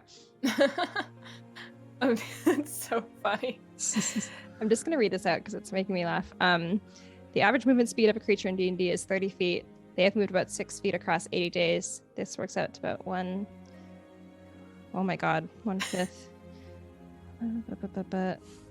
It's a lot of math. So they're experiencing time at a rate of 1.2 out of 6,912,000. Yep. I think he said here that it's been about 1.2 seconds for them. Oh my god. That is horrifying. So if they sent you a message, it would last 80 days roughly, at least. Cool. Can't wait for that to pop into my head for the rest of this campaign. At the speed campaign. at which they're speaking, you would just hear it as a series of tones. There would be no way for you to determine words out of that. Great. Are you looking forward to that? Totally. Every day, a wisdom saving throw. Oh my god. Yeah, that would be, considering you've been Cripple playing draft. in real life for a year, that would be at least another year's worth of message in real Oh my god. out of game time. Well, who knows? Maybe they'll like speed up. Yeah. I don't know. Whatever. We're past that now. My brain, I don't want to think about it. It's fine. Yeah. Feeling really mentally sound. Nell did end up losing to Abe. Anyone else think he should have just thrown it for me? Yeah. I as an out of game thing, I liked all the build up to that session, how long you strategized plans on how you could win this fight. Oh yeah. There was a really nice I just got so dark. There was a really nice car ride to visit Teni where I talked about my strategy for a while. Because we were like fresh off of like after party. I'm like, I need to figure out a way to make this happen. But it was really close. You did a great job. It was really close. Yeah. Adam only had 6 hit points left, and when he brought me down, I was at 7. So it was truly just like up to the dice roll, which I thought was really fun. And again, I mentioned it before. It's how I wanted it to go. I don't think it would have been really that fun to be like, suck my ass, Adam. Like to some people, that would be fun, but I just don't think it would be as fun to do to Adam. So. But he's not here. So no, how did everyone else feel while they were watching the fight? And I don't remember who voted on who, but did it end the way that you were expecting it to? Ended exactly the way I predicted. Rude. I don't remember who I voted for in like the poll for that fight, but I think I did think that you were gonna win, just because magic is bullshit. Yeah.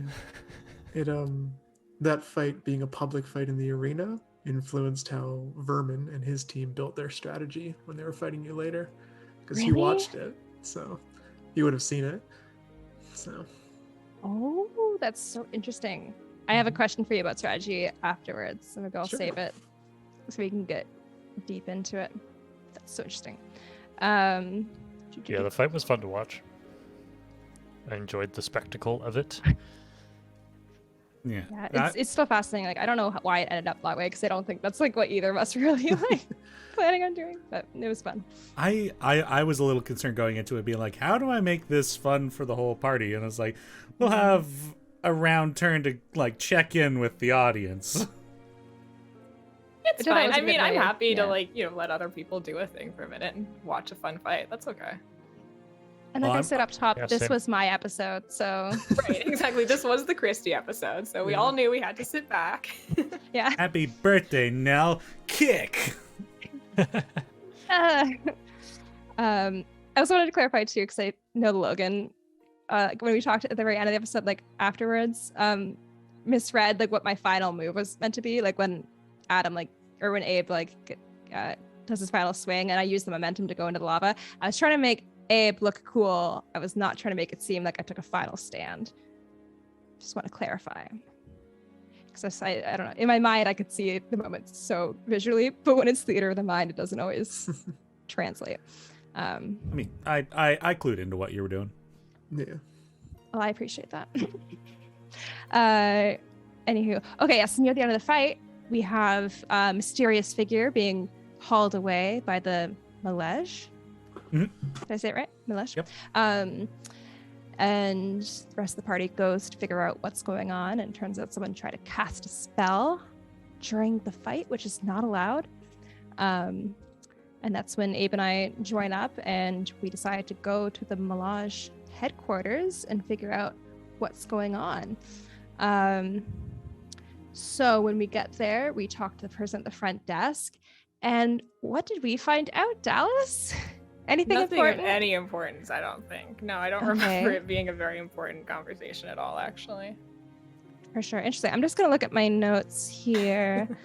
I believe there was a bit of a name drop of someone called the Justicar Alcinius Woodfollow. Oh, right. I remember this now. Yeah, weird. How much did that moment make you shit bricks? I think I said this in the group chat after the last episode, but I have been stressed every building we have walked into for the last year. I have been nervous every time we've met a new person, and it was for this exact reason. I knew you were going to do this to me, and I've been afraid for so long. And yeah, it didn't make the moment any easier, to be honest. It was still horrifying. Yeah. So, I mean, obviously you were stressed about this, so you wouldn't have had any there wouldn't have been any difference in expectation in Robar versus everywhere else, I'm guessing, because you truly didn't know. I really thought this was going to happen in Valenbridge. I was very ready for it to happen in Valenbridge. Interesting. Teni, were you always planning on having him show up in Robar? I didn't know where he was. This was one of those where it was like as the story was moving on, I was like, what are other people doing? Oh, okay. Oh, yeah, okay. Here he is. And I was like, let's lure them to Malege headquarters. Was he always going to be a part of the Malege? No. That was kind of a decision that was made at a point, and I was like, well, and that's why I was like, well, now let's lure them there. Nothing like a little. It was also so mean the way you did it, though. Because to end the episode on that, it's like you slapped me in the face and then you were like, in 2 weeks, you're going to feel this. Especially knowing that you're like me, Dallas, where you're just going to be thinking about it nonstop for 2 weeks. You sit on this. So 2 weeks will come back. Oh my God. Horrible. I love it. Did anyone, I guess there's only myself and Anthony, but did either of us have any clue who this might be? My vote, I really thought it was going to be a half sibling because I was trying to go off of the hyphenated name. But yeah. Oh my God. Jonas in chat. A slap in the face that takes 2 weeks to feel. Sounds like Nell's village. Oh my God. I am a Nell cousin. Wow. That'd be fun. What? If Elwood was one of my cousins. Oh. That'd be so cool. Maybe we could be super distant cousins, because I don't know what the freaking lineage is like in the Wilder, but if it's anything like the royal family, am I right? Anyway. Yeah, I just last name was the same. I was like, oh, okay. Maybe, cousin, step something. Oh yeah, I guess maybe it was also something like step. I don't know. I was really considering it would be a sibling of some sort. So. But technically, he's your half brother? No, he's your nephew. He's my nephew. Nephew, right? Okay. Yeah. Well, and then in that fun 2 week period that I stressed about it, I was also like, could it be someone else? Is it possible there's another Alcinius Woodfollow I don't know about? Came back around to maybe it was nothing. I figured it wasn't really nothing, but I was concerned it was something I hadn't even considered. So funny, but it's just a weird coincidence. Woodfollow is a really common name. Like Wilder. You know, it's like the Smith of the Wilder. Right. Oh man. So that brings us to the end of episode 28. I'm going to say let's take a quick 5-minute break, and then we'll be back to talk about episode 29 and Elwyn's following meltdown from this situation. Wow. Cool. All right. So yeah, see you guys back here in about 5-ish minutes. Goodbye. Bye. Hello, everyone, and welcome back to Play Dicely After Party. If you're just joining us, we're about to talk about episode 29, which is Pests at the Proelium. And to start us off, we're going to pick right back up at the Melage headquarters when Elwyn receives some confirmation that this Justicar is, in fact, Valoon. Alcinius would follow. Which caused her to have a totally super chill meltdown. Right, Dallas? Super casual. Super casual. So Wait. casual. It's so funny because I really expected it to be a much bigger meltdown.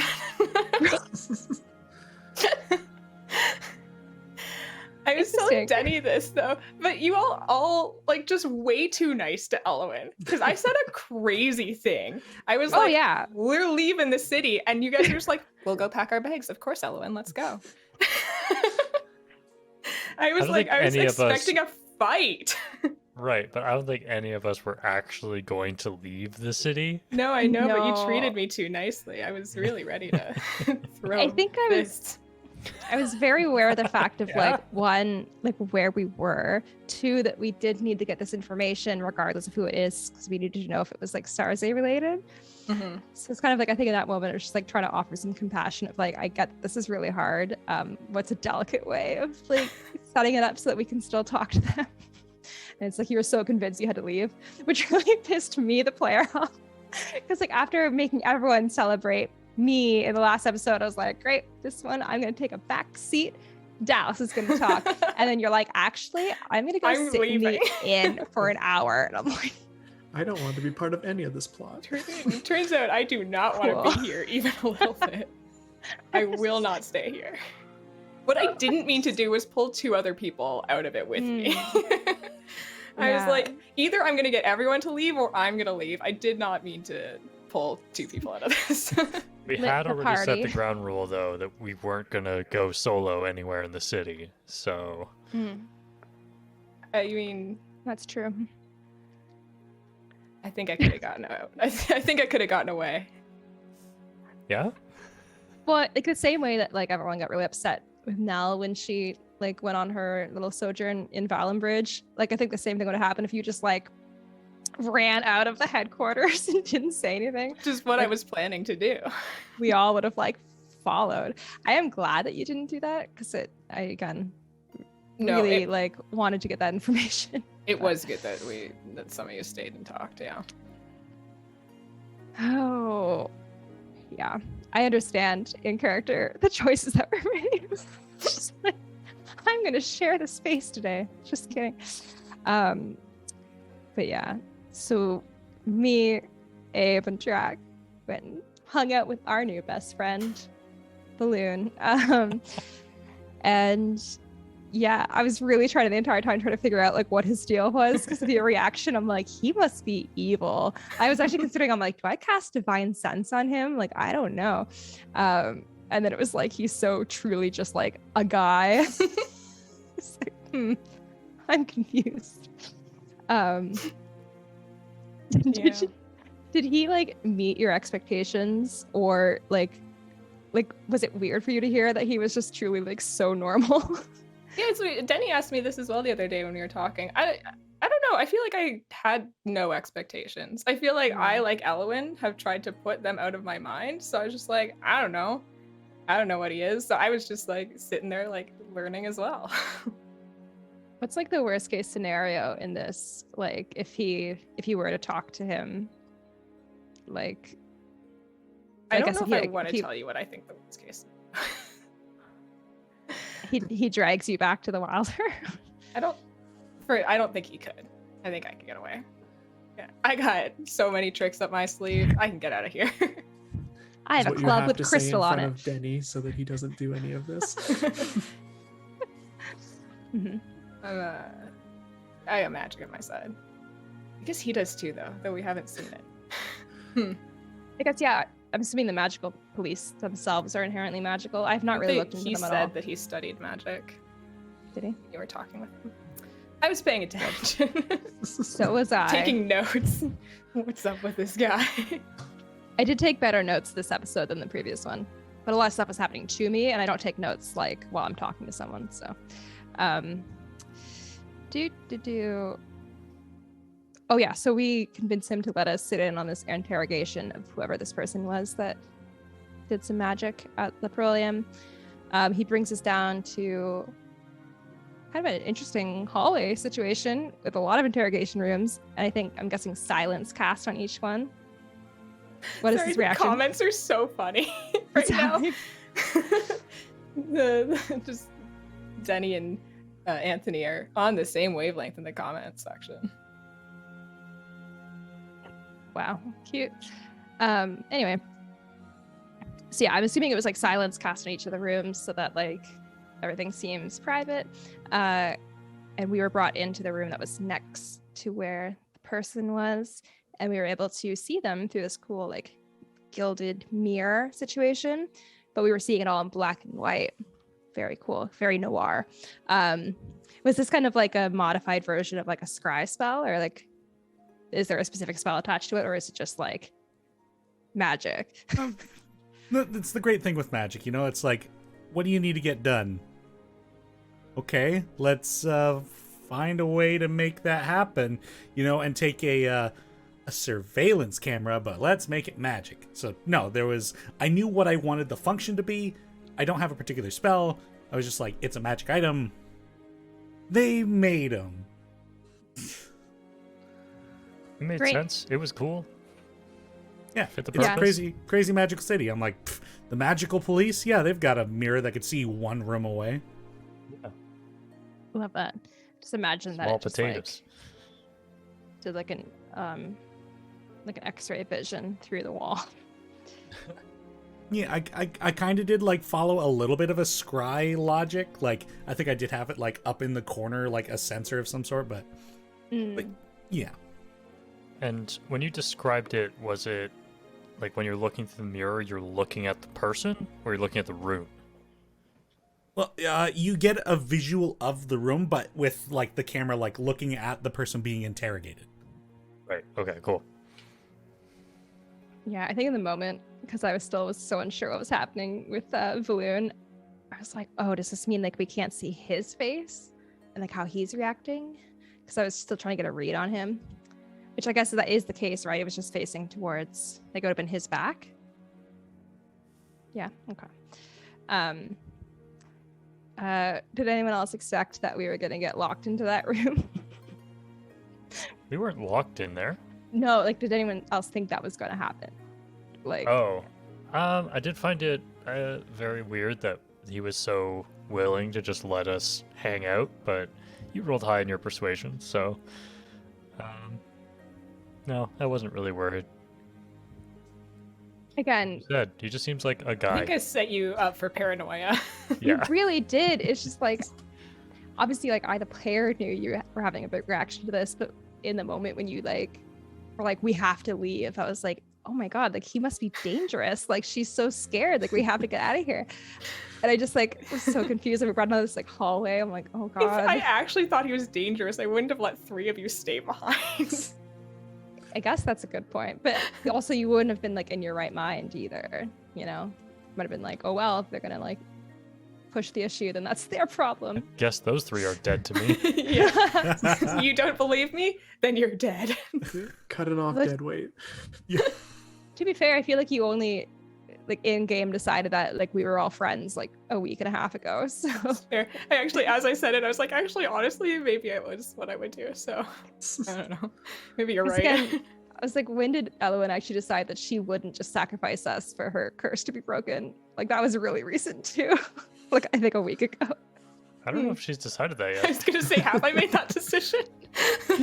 You mentioned, like, I think it was might have been an after Because party after where, like, Azaria died, you were I think like, I said it would be way harder now. yeah, that's what I was gonna say. Like, you at one point were like, oh, I don't know if I could make that decision of just being like, well, maybe it probably would, like, and then yeah, Azaria died, and you're like, well, it would be difficult. Try it, you know. Difficult, Yeah. not impossible. You might lose like 1 day's sleep. Maybe 2. Wow. And in the grand scheme of things, it's fine. It's all water under the bridge, right? Right. But yeah, we learn that the mysterious person's name that I'm going to pronounce correctly is Nivera Colranthri? I just did this. I recorded the Nivera recap colon. earlier today, and I also struggled. It's very close. Nivara Qualanthri. Well, why can't I say Colranthri? Say it again. Qualanthri. What's wrong with my mouth? Qualanthri. Qualanthri. Oh, I was trying to put an R in there where there wasn't one. Qualanthri. Nivera. Nivara. Bah. Nivara. That's just what I'm going to call her from now on. Because we're friends and not because I can't say her last name. Yeah, I was too in detective mode to really be like observing anyone else. But is this a name that would have immediately had like name recognition to Adam and the rest of like the previous players? No. No. That was Okay. a complete surprise. So that's actually one of my later questions was that like in like I guess the epilogue of the previous campaign or whenever, like did Adam like know he had a daughter, or was this like a whole new character to him? I've spoke with each of the players and asked them like, what was your epilogue like what did you do with the remainder of your life? And Adam told me, he's like, I married a diplomat and I had a daughter, and that's all he gave me. I was like, he also told me that he didn't want her to follow in Arturos's footsteps. Interesting. Which he was like a battle-hardened soldier. right. So I guess she isn't really, right? Because she's a cleric of the High Planetary, right? Yeah, and she loves to get into mischief and play the lute. Wow, I love her. So yeah, I guess he didn't really put the pieces together until like our conversation afterwards, right? Yep. Oh, I need to go back and watch that. That's so cool. Cool. Yeah. So yeah, we learn before all this, we learned that she tried to, I think, cast a healing spell on me as I was getting my ass handed to me in the match because she had bet money on me, which thanks. Really hope now actually that she didn't come to the to our follow-up fight like I mentioned to her, so that she could see me go down again first. Good first impression. But yeah, and then we also learned that her mother Altea, Altea, fuck, god damn it, I can either get like the pronunciation or the spelling or neither. Yeah. So she sits on the learned circle, which I didn't know what that was, so that was fun. But for Nell, I'm like, that sounds important. Maybe she can help us talk to Charity. So me and Abe kind of do our little detective business and decide to pay for her fine so we can continue this conversation, because it seems unlikely, hopefully, that she's affiliated with Sarze. And then on the way out, I tried to get some answers from Lude. So again, I was like, I need to learn more about him. There must be something I need to know for Elowin. You know what? Didn't learn a lot. So he came to Bulbar and he loved it, and that's just where he is now. He's just a guy. Just a guy. He's simply just a guy. It's like his little That's what his placard says on his yeah. desk. I was imagining him having like a mug. Alcinius Definitely Woodfellow. not a prince. Just a guy. Sitting Oh, it next says just to a card. It says just a guy. Oh, I betcha his partner would like As he is. yeah, would make that joke. I did really like that moment when the Minotaur guy like was just like, bye Prince. I like wrote that down with no other contents, just in quotation, like just like by itself. Made me laugh. Again, another sitcom idea. I would watch an Office Place sitcom between the two of them, with guest star Ellen.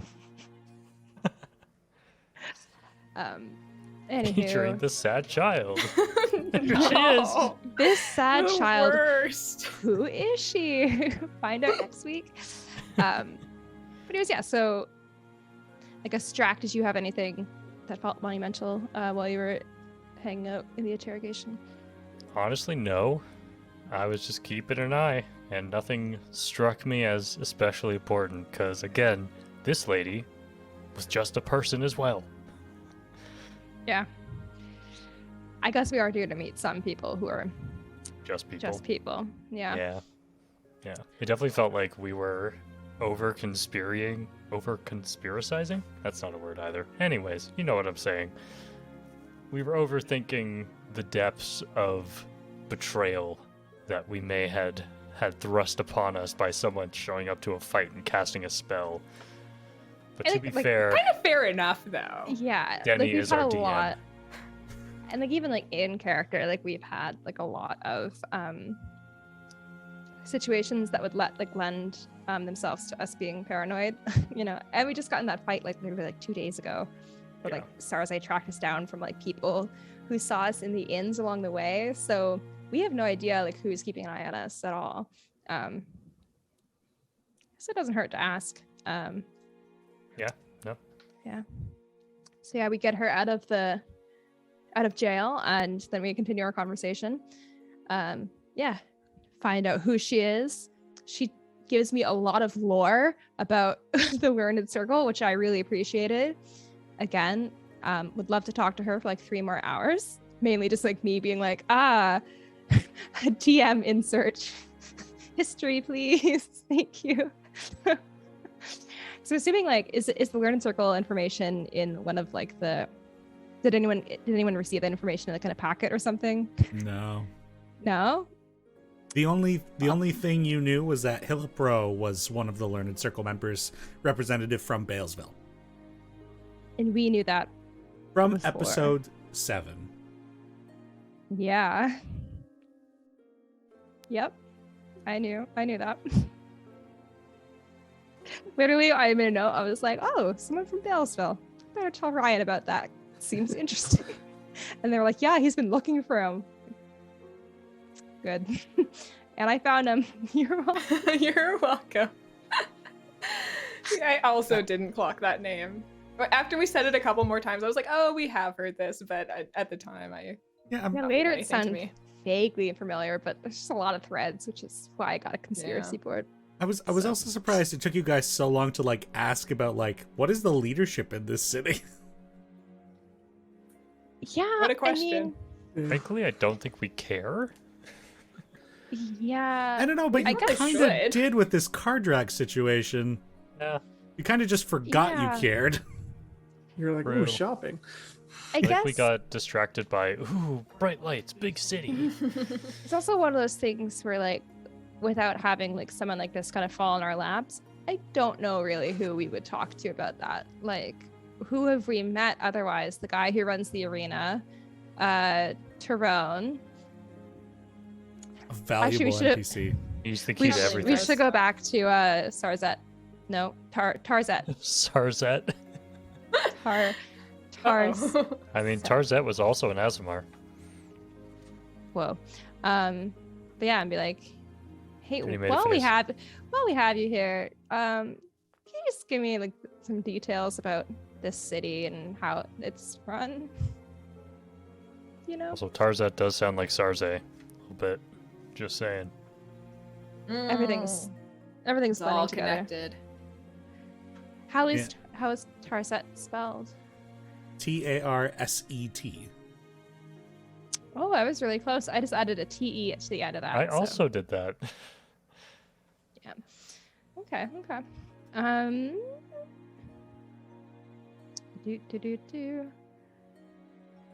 Well, anyway, so while this conversation was happening, back at the inn, Azaria and Dallas had a little convo about Valoon. And it was very clear that Azaria knew who this was. When did you? Did she, or was I not paying attention? Did she not, No. or did they not? No, sorry. Finish your question.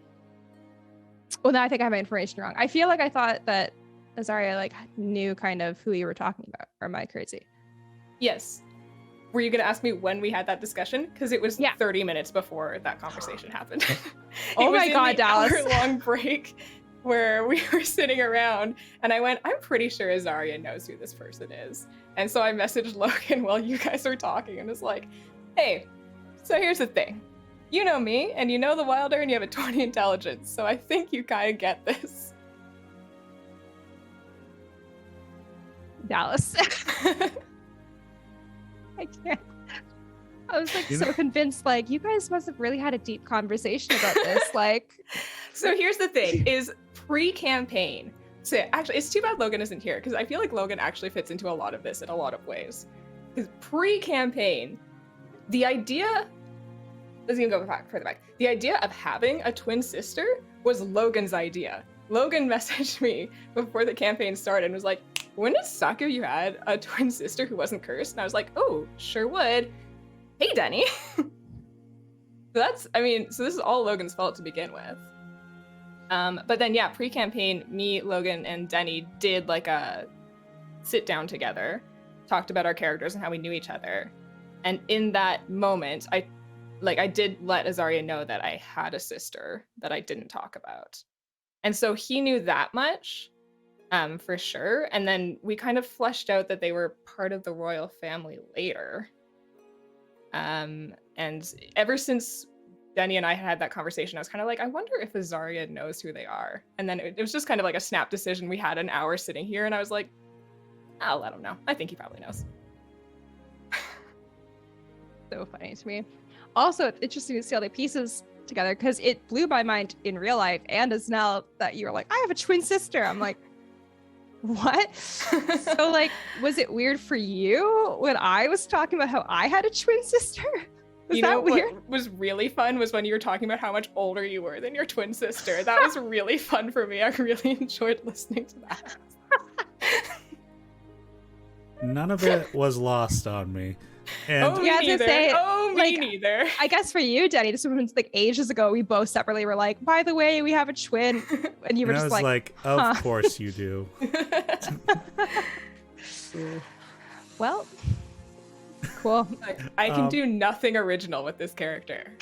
All I do is pick and choose from other players' things, and that's how Elwyn's been created. Accidentally pick and choose from other players. But on Christy's point too, I was also surprised that Logan knew. I was like, I am pretty sure this moment has not happened. I was like, when did this information When did slip? this conversation happen? that makes a lot of sense that you guys would have talked during that hour of character inactivity. Yeah. No, I went back and forth on if I thought, but I was just like, I don't know, this could be an interesting conversation. I really think Azaria might know. So I really want to go back and watch now, and specifically like watch you two during. Just we see weren't if it looks on. like It was you three. Yeah. Oh, that's right. It was the 3-person. Yeah. You only would have noticed if you were like watching the video call The above. Zoom. And we all know that I only look at myself. Well, and that's how Ryan was able to sneakily eat his breakfast. True. I do notice when he has when he has popcorn. When he has popcorn, I do notice because I get really jealous. Yeah. I liked watching Ryan just like lean down close to the screen for a moment, then come back up. Honestly, those like little like vignettes that we can have are so helpful for things like that. Just being like, other people are on screen. We're gonna go do something. Oh, thank Yeah, God. I don't have to worry so much. Yeah, absolutely. Eat some chocolate. It helps when I remember to do them. You do most of the time. Oh. I think it was just that one time where like I can't remember what was that. There was like one conversation that happened and you did it, and then another one happened, and like halfway through, I think you and I simultaneously both realized that we should have switched, but it's too late now. There's a threshold of awkwardness. It's like, well, I can't switch now. We're halfway into this conversation. This is the status quo we've established, so. Oh, when you told me that, it like felt so real to me, because that's literally like how I weigh everything I do in my life. Just like, well, if I say anything now, it would be awkward, so I'll just never say anything. And you know what? It's still awkward. So that's social anxiety for you. Yeah. But yeah, so eventually the rest of us return and we get to know about whoever this mysterious person is. And we learn about your sister, Elora. Laura. I said right. Is it Elora? Laura. Everyone was making a big point that it's spelled with an E, and so I tried to change my But you pronunciation. spelled it with an A. I know. Anyways, who married? Setion. I There we had it go. written down, but I was for sure gonna say Satone, so I don't know. Yeah. Yeah, all of that jazz. So yeah, how did it finally feel, Dallas, to share this major part of Elwyn's backstory? Because it was really incredible to watch. Your performance was amazing, but Oh, thank you. because it's stressful. Thanks. Yeah, no, that, like I said, I really kind of thought this might happen in Valenbridge, so I've had that conversation prepped for quite a while. But then I totally forgot I had prepped it again until about half an hour before that conversation happened. And I was like, I wrote point form notes about this at one point, and was frantically scrolling through my notes. I was like, I have thoughts of yours somewhere about how to explain I have a sister to this group. I found them. Yeah, no, it was good. It was good. I feel like all I've done this whole campaign is keep secrets, but I actually hate doing that so much in D&D. I'd really rather just be able to talk to people without thinking about if I'm allowed to talk to them about a thing or not. So I'm glad that I can talk about this just more freely. Just Dallas is relieved that I can talk about this now. My DM goal this campaign is make you be the Theodore Ray. I know. I What? know. That's me It with was- everything that happens in this game. I'm like, have you got to a point where I can talk about something with you? Yeah, I really impressed that you lasted this long, because I don't know when I first had that conversation with Azaria about my shit, but the entire time, like literally every episode, I would get nervous being like, do you think I'll just tell someone in this episode? Maybe. I really hate keeping secrets, which is why I worry about DMing eventually, because I feel like when I like have a cool idea and I just want to tell people right away. Well, I I never at least guessed. You gotta I have at a least was council of like, world builders. True. I at least like had a thing with Elwyn where I was like, I will not talk about it unless it pops up. So it was never like, oh, when do I tell them? It was like, we're not telling them until I absolutely have to. It's fair. Yeah, I love playing Drac because I don't have any secrets. Everything is I just wish. out there. It's Yeah. great. Yeah, I'd Well, what's rather interesting not. about your character is I think like there are just a lot of secrets that are being held against you from people in Exactly. your family. I want to find stuff out. There's nothing that I'm hiding from the world. The world is hiding from me. Oh. Yeah, Tell me your secrets, world. it's gonna be really interesting to see what happens when we finally make it to your village. Because I just, in my head, it's almost like on par with going to Balesville. Just like no one's really telling the truth. I'm gonna open up the elders' brains and just look inside and see what's in there. Gross. Good. Am I being Um, metaphorical? Who knows? The elder brain. Uh-oh. Well, what happened later? Oh, we finally go to the library. We do some studying. I learn a bit more about time magic. That again seems too convenient. Yeah, wait a minute. What did you learn? Can you tell us? Yeah, it was like I kind of knew this was gonna happen because Teni had already made it really clear that like Valenbridge is kind of the main research spot in terms of like library study. Let me just go back to my notes. Boop, boop, boop. I should put this in the group thing too. I feel like you also kind of skipped over the part where we decided that we're staying in town. And that Yeah, kind of a big Azaria decision. was able to talk Elwyn out of Oh yeah. her kind of panic state, Right. which I think Again, is a Dallas great was moment. never actually planning to leave the town. Yeah. No, of course Right. not. But still, I think that was a really sweet moment between two very old friends. And do you think that maybe strengthened your bond with Azaria even more? Or did that not really change anything? I don't Because that was clearly very traumatic for Elwyn, right? Yeah, that wasn't great. No. No, yeah, it's cool because I don't like Dallas has been stressed about this, but I really think Elwyn has been like it's been a long time since she's interacted with these people at all. So I think it's really something I put out of my head. It's also good news now, Nell. Let's go to the Wilder because the thing I was trying to avoid apparently follows me anywhere. So fuck it, let's go. But I think that was like the whole. I don't know. I didn't want to go to the Wilder because I didn't want to deal with them, but turns out they're all over the place. Azaria, I don't know. I think I don't know. I was already yeah. I don't know. I was trying to. Double check.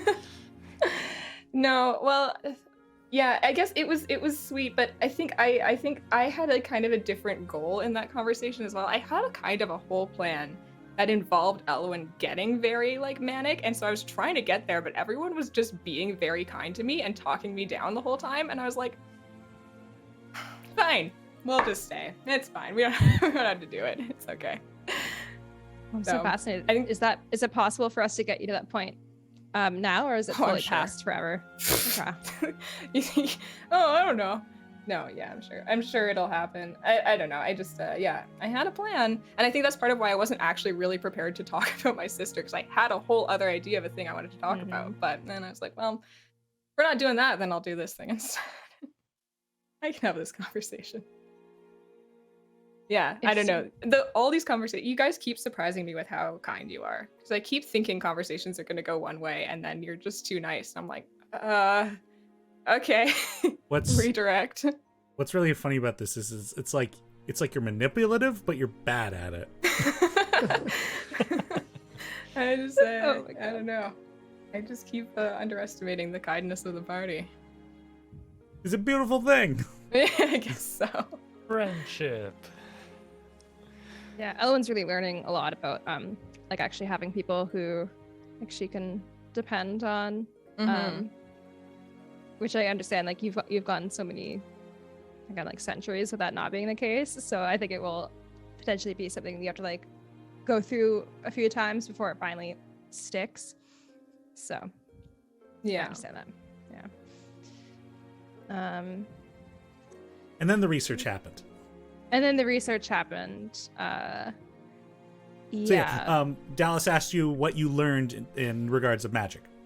Yeah, I have it open here. I'm just trying to figure out what to distill from it. Fair. Basically, there are common time spells, including slow and augury, which I wouldn't necessarily consider that, but I guess in a way because it's time of the future, which is interesting because that's not how I thought about it, but it makes a lot of sense. And then most time magic falls into either divination or transmutation with sub-schools of, I've never heard of this term before, by the way, Denny, did you make it up? Fraumancy? Fraumancy, yep. Did you make that up, or is that I have created a whole sub-school rule set for this universe. Dallas and Logan are familiar with it. Since you have only gotten into the Arcanet, you'll probably learn about it. You guys have experience with a book on Salarmancy that was stolen from the previous library.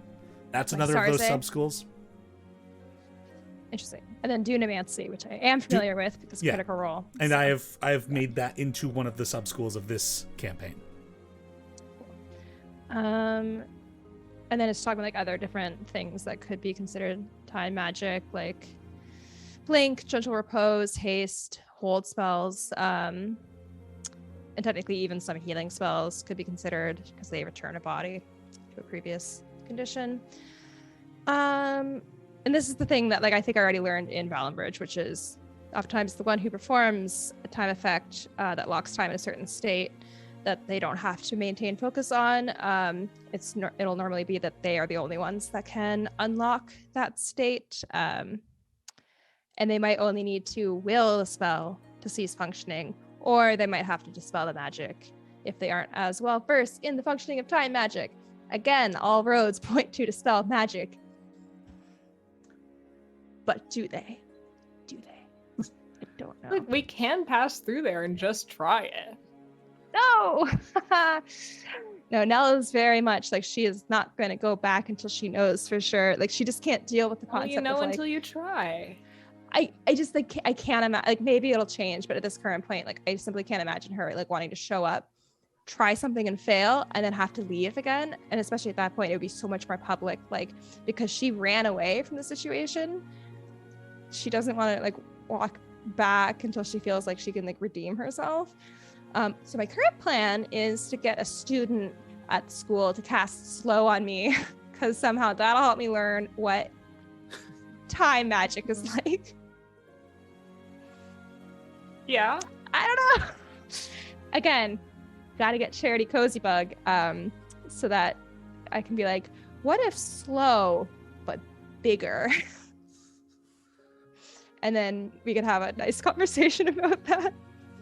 For the lore curious, I'm just gonna quickly throw up the illustration of the schools of magic as per this campaign. There's a big blow up. Big boy. Wow.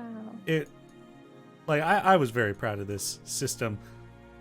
So it's like you got the main 8 schools in the center there, and then each kind of white circle bouncing off is one of the sub schools that connects to 2 different main schools, and then cool. restoration is kind of its own, connected to necromancy and evocation specifically. Do we have this in one of our documents? I think it's only It's Dallas in the and Arcanet, yeah. It's Yeah, in the Arcanet doc. Oh. That's kind of cool though, like that you have like the combined, because I think that's kind of similar to what they did in Strixhaven. Like each magic school is like a blending of 2 different things. I still haven't read that book. Well, spoilers. And you'll learn more about it when I DM it Oh crap! at some point. Also, that chart is what the logo of the Arcanet is based on. Oh, that makes sense. All right, it's all coming together. Yeah, so that's all I know at this current point in time. And Do you think then Nell will really ever feel ready to go back, though? yeah, when she has a spell to cast that she knows will Dispel work. magic. How do you know if it's gonna work? I will have pursued every point of information that I can find, and it'll be the only conclusion left. Because Right. this Because historically, when we've sought out answers, we definitely don't get more questions out of them. well, I don't know what you want from me. There is an analytical way to solve this, and she's gonna find it. Okay, so there. That's where she's at right now. So you guys researched the symbol on Sarze's weapon. Turns out not to be a problem at all. Yeah, do you guys want to talk more a little bit about what you found? Because I think I was Spooky. reading my own Definitely research, spooky. and I didn't write. Yeah, it's a group of assassins called the Shade Hand. They worship Awe, deity of death. They're not paid in gold, sometimes in children or in taking of one's own life is the part that I wrote down and bolded, because that's horrifying. They get paid in taking their own life. I assume it's like you can be like, hey, I want you to assassinate this person, and they're like, okay, well, kill yourself and then we'll do it. And you're like, but I don't think you can back out once they tell you what the price is. I don't think you're allowed to leave. Oh, If I was wondering, I'm like, remember is it correctly. A life is it for like a life. is it like a Malden thing where like they want to die because then they're being harvested or whatever? It's not always the same cost. Right. Interesting. Like, I understood it like you go to them and you're like, this is what I want done. And they're like, this is the price. And you don't get to know beforehand what it'll be. And you don't really get to say no once you hear what the price is either. Right? Spooky. Yeah. So they sound really fucking cool. And I'm glad they're after us. Whoa. At least one of them is. How does this relate to But hey, carjack? we got her dagger. Yeah? And so we can go to their base and infiltrate it, because that worked really well for us last time. Right, guys? Mm. The grand scheme of things, yes, it actually did. Yeah. What I'm going to do next time. Maybe this is how we make friends with the Shandier again. Ooh. Be like, hey, we got this dagger from this creepy place. From this creepy person. Some We other things also happen learned this. that one of their leaders was a former king of the region known as Rubia. No. No? No, you They didn't. assassinated the king of the region formerly known as Oh. Rubia. Well, I wrote that down wrong That entirely. changes a lot. One target was a Is former the king of Rubia. Rubia. Wait, killed the king of Rubia. You were translating it as you were reading it, so there was a bit of like a Right, of course. yeah. What was I gonna say? Oh, some other things happened to people who didn't come to this after party, so we're not gonna talk about it. Mainly Ryan's adventure and all that, so not important. Gotta go. It's time for Matt. Oh yeah, we go and pick up our stuff. Whatever. All right. Abe talks about a rocket axe. He has another really pretty drawing. Yeah. To be announced, a rocket axe. Gideon got a pistol, which he definitely didn't use to shoot his friends. No. No. Stop it. And Stop with it, that, you evil You're Matt, so you. mean. with that wonderful segue, let's talk about the fight. And Matt, finally, Hey, Yeah. hello. welcome. You've been here the whole time. All right, let's get into it. Do you want to tell us about your strategy, which I did find out about, and it made me really angry. Yeah. So when Denny invited me into this as he's like, you're gonna be a guest doing the champion of the pro champion fighter team. I'm like, nice. I guess I should come up with a good strategy then. So I figured the only stuff I could publicly use was stuff you guys have done publicly. Like, I know about your characters, but my character theoretically wouldn't. The nature of who he is, he might have learned a bit about you, but mostly what he got was learning from your very public solo fight before on how to build the strategy. But general strategy for the fight for me, metagamey wise, was I knew that Christy could do a ton of damage on a crit, and so could Ryan. So I had a fun ability I was saving for that. But the general fight strategy is I built a character Vermin to be the leader of this team. Personality-wise, I built him to be a glory hog. Like, he loves basking in the adoration of the fans. He's the leader of his team. Theoretically, that would make the other team assume he is also their damage dealer, their champion of their team. He's entirely support. He is there to help his friends. He is there to trick the other team into thinking he's the target, and then to back up his team as they pick them off. So Actually, that did play out kind of perfectly, because it was like the female elf that freaking handed my ass to me. So Yep.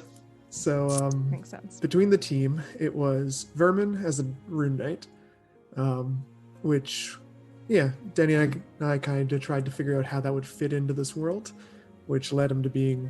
I don't know if I should talk too much about backstory for these characters. I don't know if you'll ever talk to them again, but yeah, he kind of is from a similar area to where Christy is, as he's interacted a lot with stone giants. Is a lot of what he deals with. Yeah, it was weird, like looking up rune knight stuff. Like, I think after I died in that fight, I was just like looking it up. I'm like, what the fuck's a rune knight? And then I was reading all this about stone giant. I'm like, I related to stone giants. Why didn't I know about rune knights? Yeah, so he's essentially learned the language of the giants and learned how to imbue their natural abilities and their magic through their language into his crafting abilities. So, yeah. So the general strategy for the fight was to make himself a big target, big flashy entrance by making himself big and large, putting himself in a position where he would draw in the other team. Because all the Rune Knight's abilities have a radius of either 30 feet or 60 feet. So I needed you close.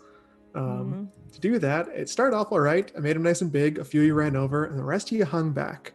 So I ended up having to use Rolo, the rogue, to kind of bait you in. So I just had him show up, cast a spell, and then working way better than I ever could have planned, you all decided that meant he had to immediately be killed. So you all ran over to where he was, which was the plan. He was originally going to grab attention when you got over there, cast invisibility on himself, and hide till the end. But you killed him before he could do that. And again, it was pick really off weakened close foes. because I killed him and then I immediately died. Yep. So yeah.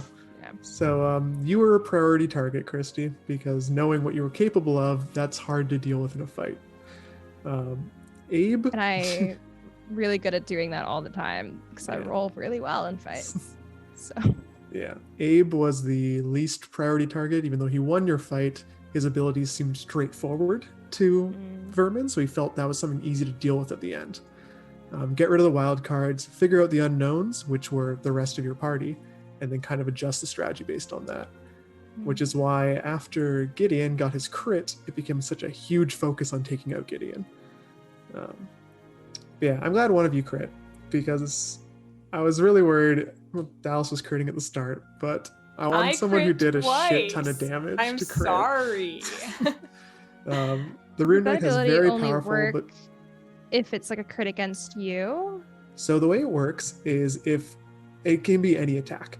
If an attack lands on a creature within 30 feet of me, including myself as the target, I can redirect that to another creature within 30 feet of me.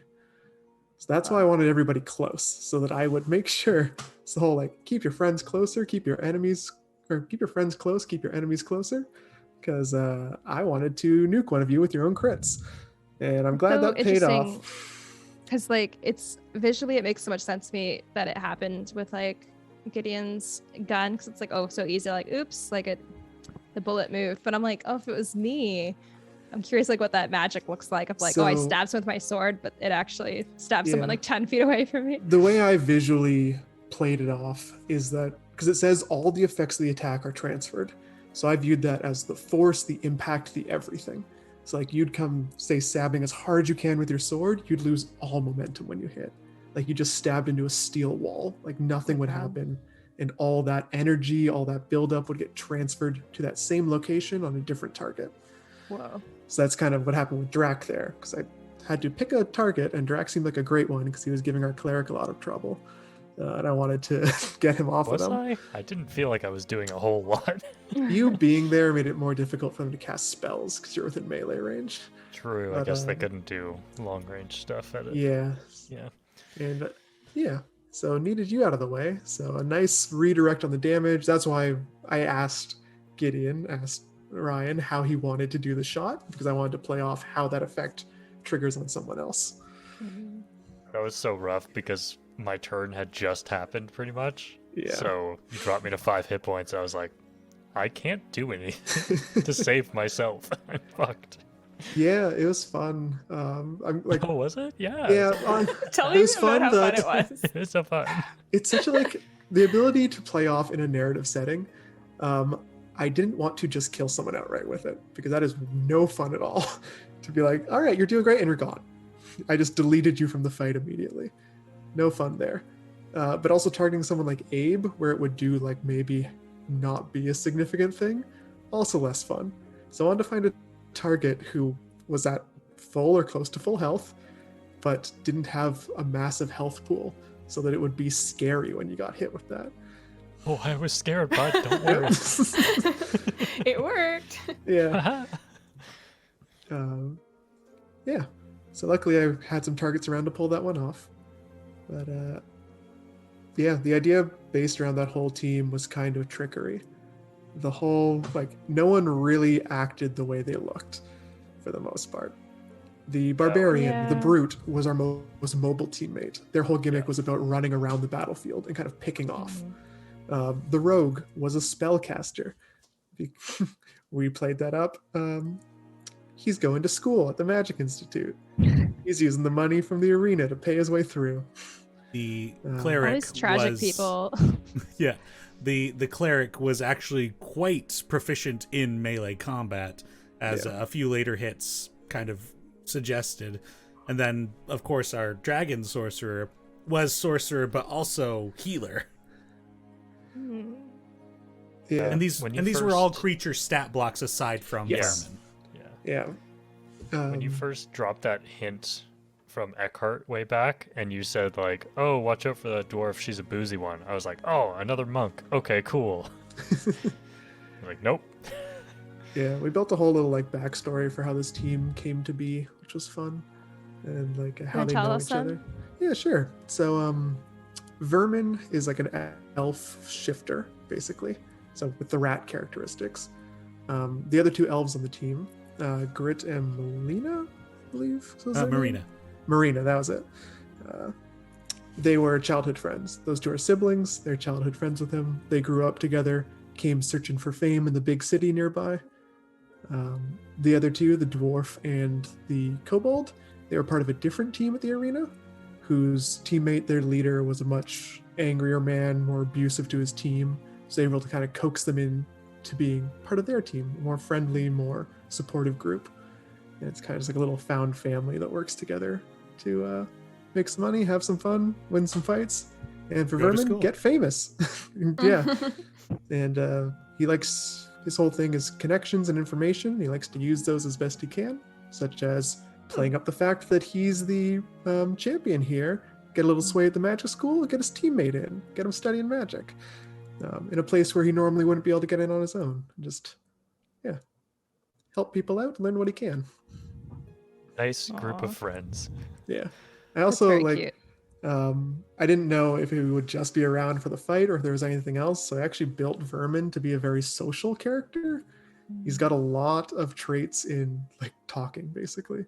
Deception, persuasion, intuition are three of his highest like checks, which wasn't great for a champion in arena. It doesn't help him out much, but was helpful if you had to talk to him afterwards.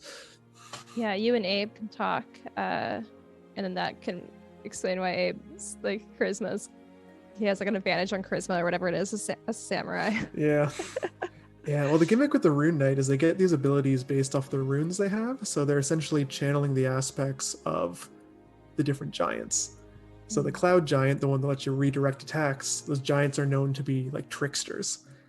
So their ability is redirecting that, but just the imbued part of the rune gives you advantage on deception and that kind of stuff. So it gives you a bit more of that tricky nature to you. The Storm Giant, you get Arcana and time manipulation for some reason. So I always thought that was weird. And then I don't understand what the Stone Giant one does. Underground, I guess, dark vision and paralyzing somebody. I guess that's stone. But yeah, to like be petrified. That's a better way to put it, I guess. Oh, that makes sense. Mm-hmm. Oh, that's so cool. It sucks because I feel like I do want to talk to your character. Well, I built if you want.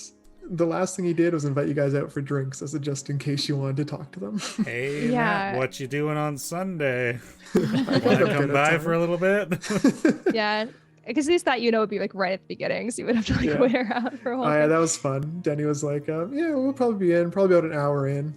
I think like Not 4 hours in. Not with this group. Yeah. We have trauma to get through. I said 3 was what was my guess, which was true. 2 hours. Yeah. And I think it started at 3:30. It was actually not too bad. It actually wasn't too bad, yeah.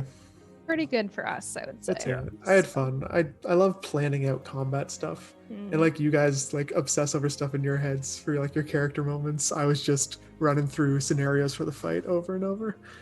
I love that. Yeah, I think that's why like me and Dallas had such a reaction when you showed up, because I was like, oh, he knows how to plan things. He's good at this. I loved the fact that so many of you guys talked to Matt about like what would be a really cool like trajectory for like my level ups and stuff like that. Meanwhile, Matt's like, I'm gonna beat you up. Yeah, I know what everyone's capable of. No, I talked to Matt every level up. Yeah, it was like literally like that Friday before that we were all up for drinks, just like talking to you about our campaign. You're like, and the weekend before that, we were at the cottage together, also talking about the campaign and our characters. Just with the puppet strings being like, haha, dance for me. Well, I mean, So funny. you guys have posted on all your streams your character stats. If I really wanted to True. be, I do know what everyone's capable of there. Yeah. True. And I'm not immune to that because I did go into Adam's character sheet before our fight. Because I'm like, in game, my justification is that we're good friends and I would know what he does because I've seen it in battle. And it really didn't help me other than me like lamenting how good his fucking stats are. I'm Yeah. so mad. I'm like, why are all of your stats so good? That was a really big thing, actually. At the beginning of the fight, when you're like, oh, we can eliminate things, I'm like, oh, magic items are super tempting to get rid of because I, as a person, know what Christy has and what she needs. Well, and but the problem Anthony was thinking about that beforehand too. Like before he knew you were coming, he was like, what if the other team says that we can't have magic items? I'm like, I don't think that was one of the options because I didn't listen to it when it was for my Apes fight.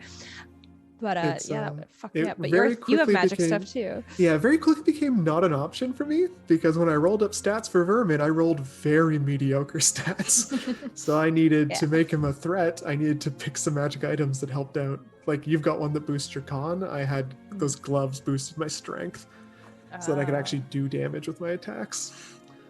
That's cool. It's like the gloves from Arcane. Only I think those aren't magical. They're just like force or whatever.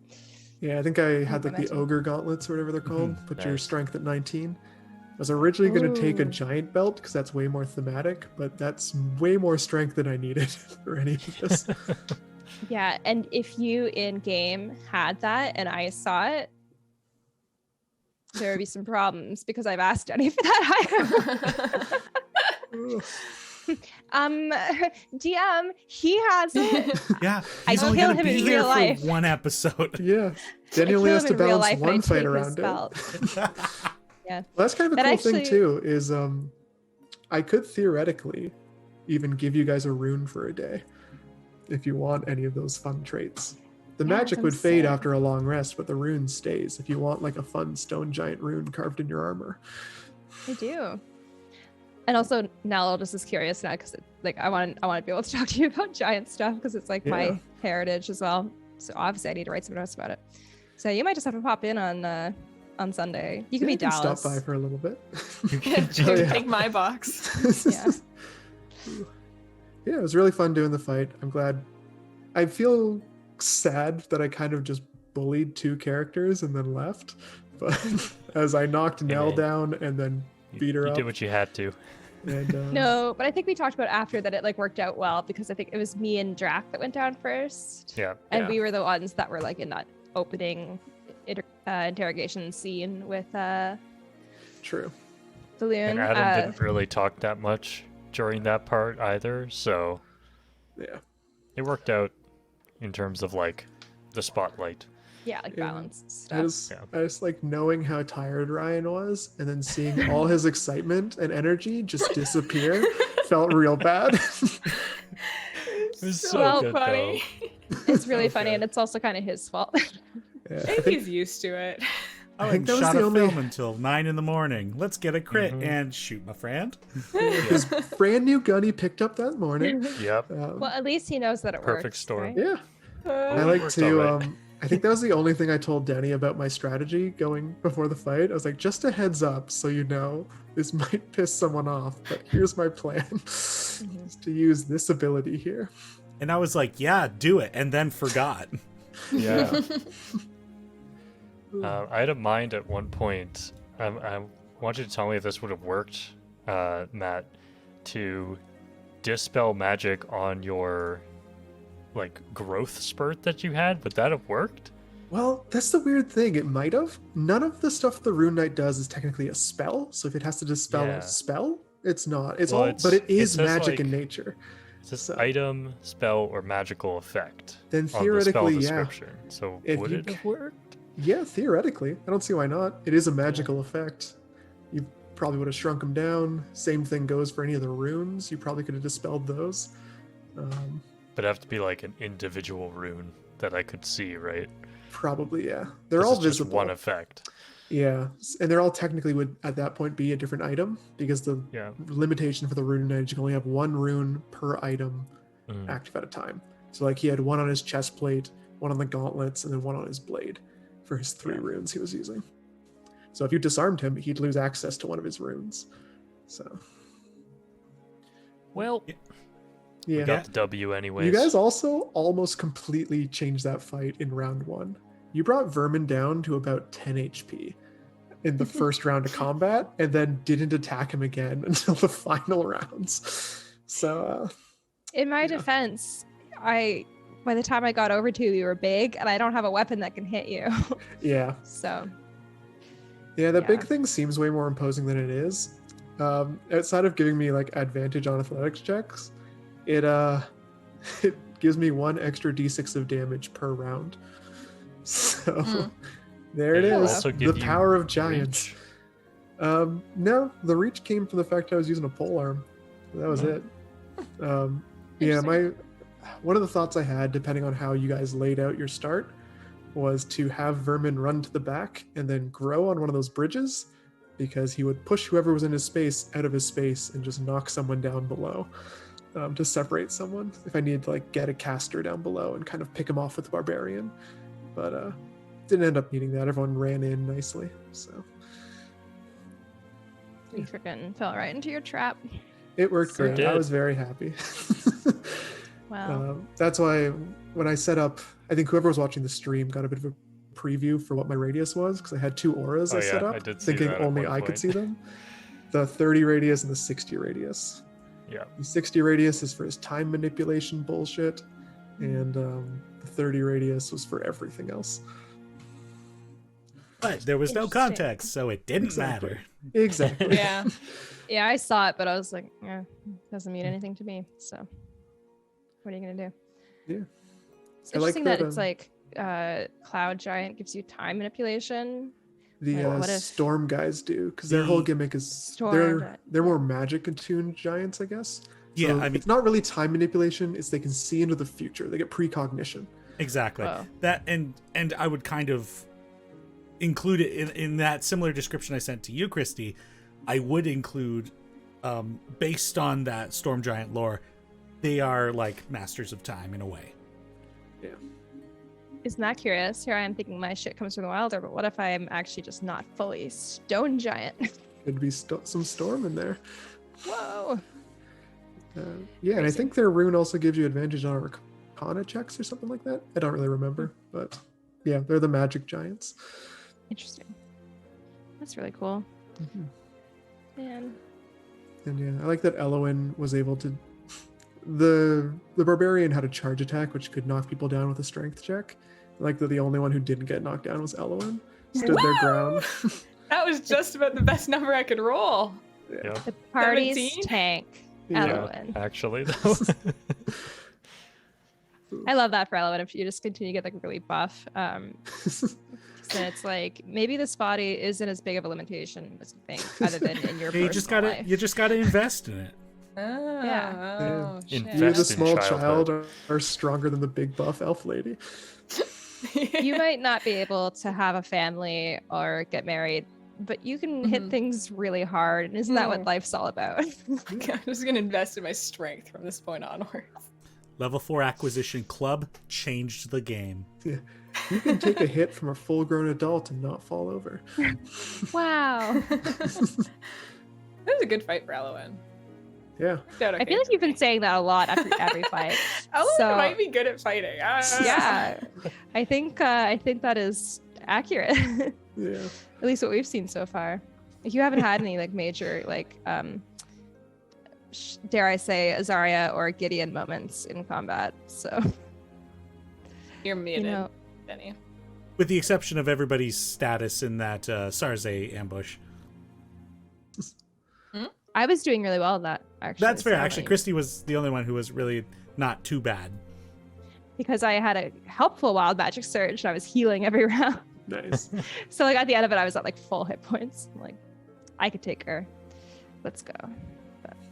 Yeah. That's fine. Well, in this fight with my Armor of Agathis, I ended the fight with more HP than I started it with. Yeah, There you it would go. have been really hard to deal with at the end there. I think I would have been. I felt pretty good when we got close to the end there. I was like, nah, I think I can deal with this at this Yeah. point. As I mean think as I got this, as mean as it sounds, because I felt like the fight was just bully a character and move along. But if we got to the end, it would have been Abe who was getting bullied pretty hard, because from what I saw in his fight, he doesn't really have much in the way of range. And I built that stupid bullshit combo of Sentinel and Polearm Master. So when he steps into my reach, I can attack him. If I hit, his movement stops.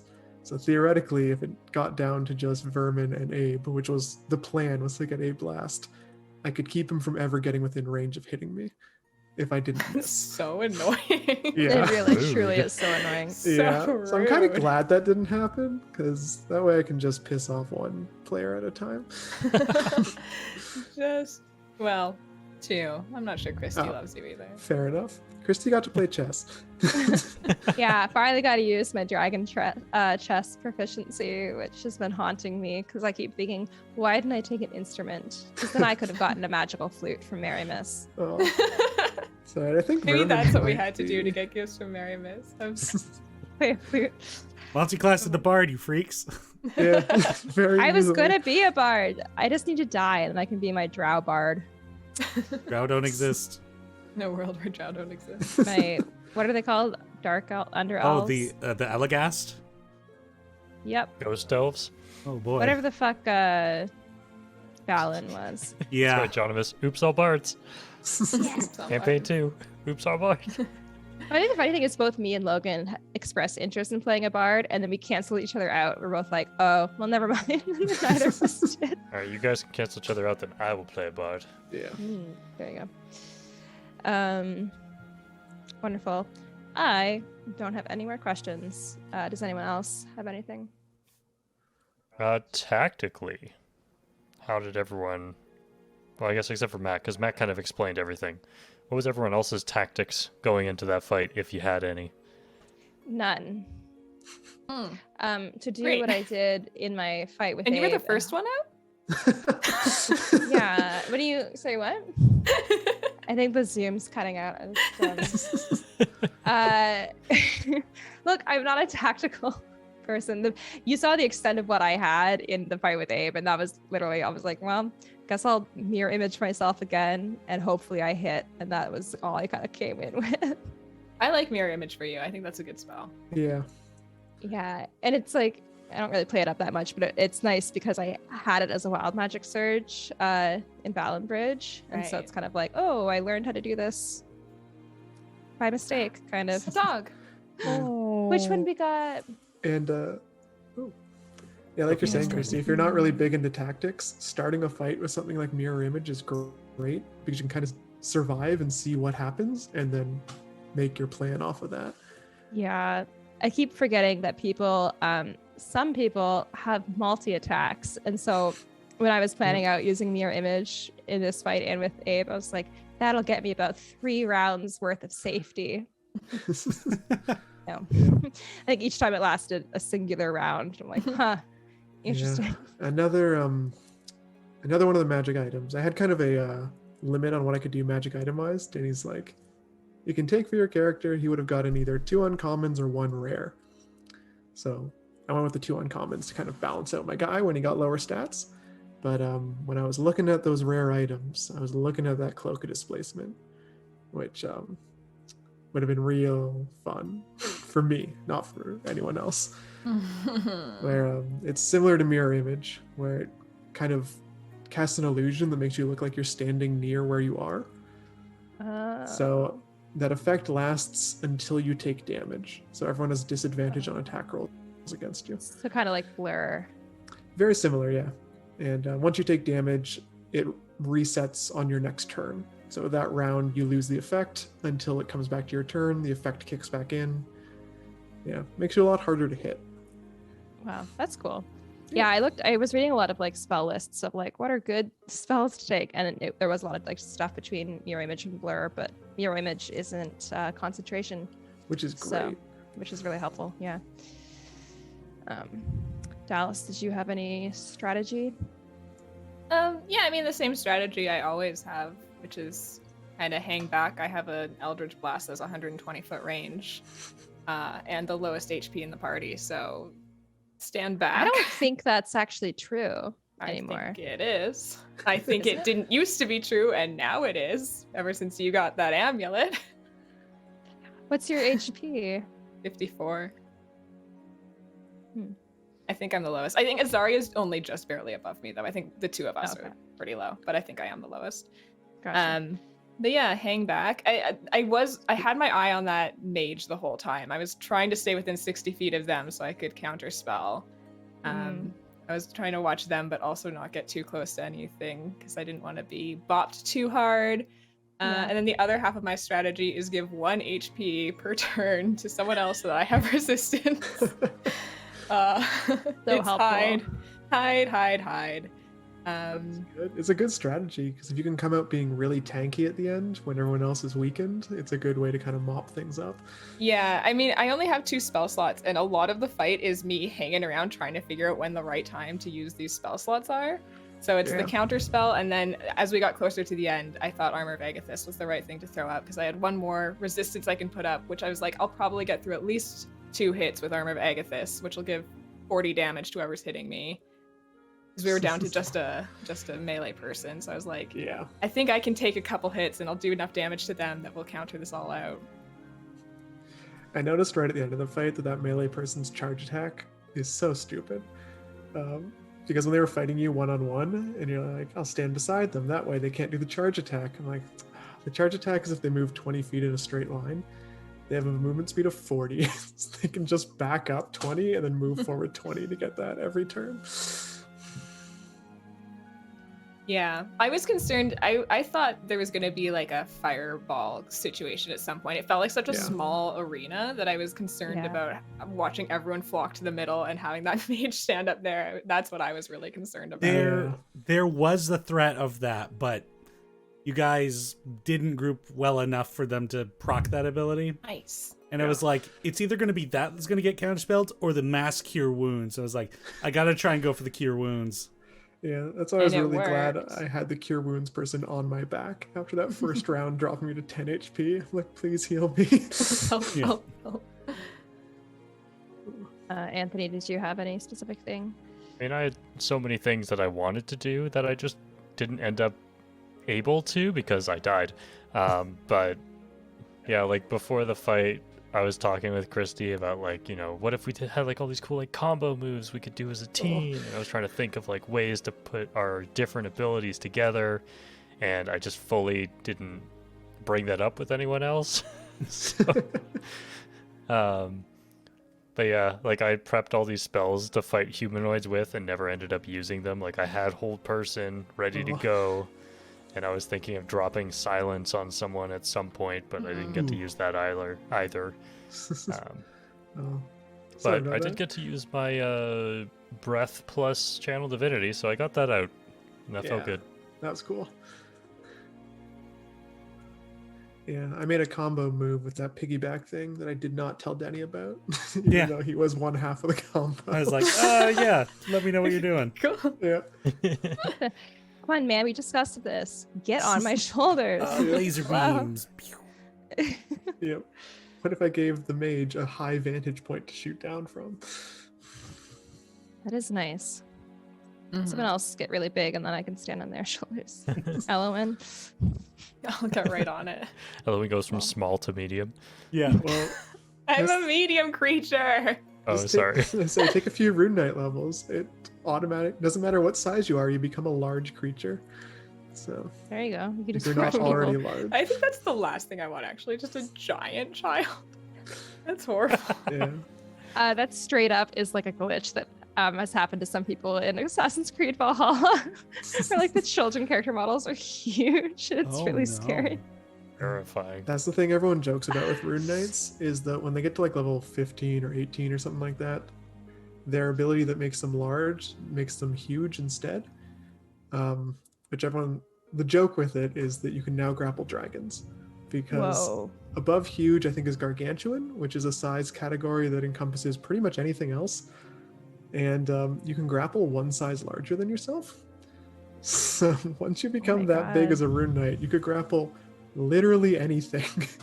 On a technical standpoint, you could grapple a dragon, you could grapple the planet, you could grapple whatever you want. Wow, Rune Knights sound fucking cool. They're very flavorful, which is fun, but they're very situational. I built a whole encounter that would play off the situational stuff I needed, because and all their abilities proc off reactions, so you get one around. Interesting. That's why I was hounding you on that move, because I was like, wait, did he use his reaction? Shit. Very careful about what I used it for.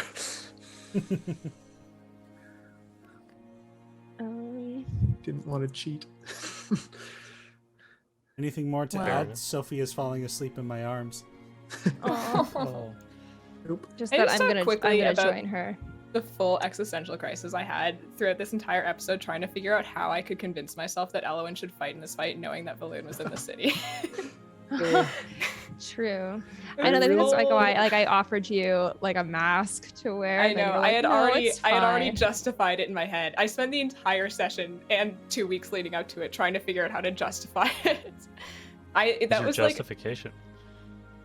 I think here it is. I figured it out. I think she does want to see him. Uh-oh. I think that's Secretly. what it is.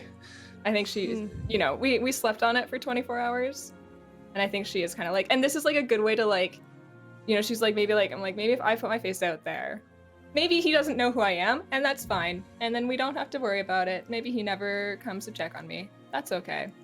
That's the last time you saw him, he was a baby? He was a newborn, yes. Not entirely true. The last time you saw him... I know. Okay. There's more to dig up about Elowen. Oh, interesting. Right. Sure. Okay. I still don't really know anything though. Because I run away from my problems. Right there with you.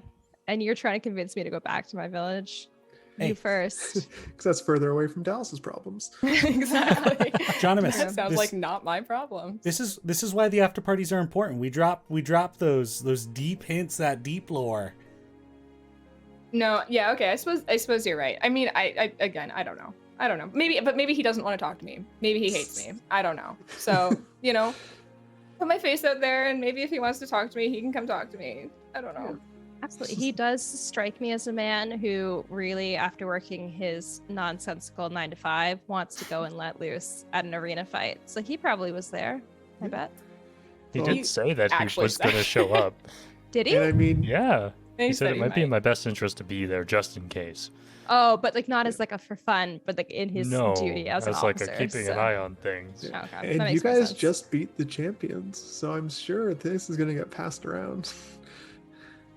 Yeah. In the name for ourselves. You know what's actually so awkward? I just thought of this. I did invite him to join us for drinks afterwards. I forgot to tell you. Is that so weird? Funny? I won't be there. Yeah, I didn't mention he's the 6th member of my team. He just was busy that day. Yeah, he was working. Oh my god. That would be funny. Well, I can't wait to bond with him over drinks and everyone else from the champion team. Next Sunday. But oh wait, you're not going to be there. I'll just make some decisions for you. Please. Dallas comes back after the break. He's like, all right, so he's part of the team now. Yeah, we adopted him. He's such a good guy. He's so cool. Just a guy. We just like really love him, I don't know, something about him just seems great. But anyway, I'm gonna wrap it up now, team. So thank you so much to everyone for hanging out with us today as we talked all about the last 2 episodes of Play Dicely. If you have any questions about future episodes that you would like us to answer, you can send them to me on Twitter at cbkclo, or email them to me at cbkclo@gmail.com. And yeah, our next episode will be this Sunday, the 12th at 6 p.m. Right here on this very same spot. So easy peasy. And thank you so much to Matt for joining us. Happy and to maybe be here. Potentially joining us for a conversation on Sunday. We'll see. Yeah, that's all for us. And we invite you to join us next time on Play Dicely After Party. Goodbye, everyone.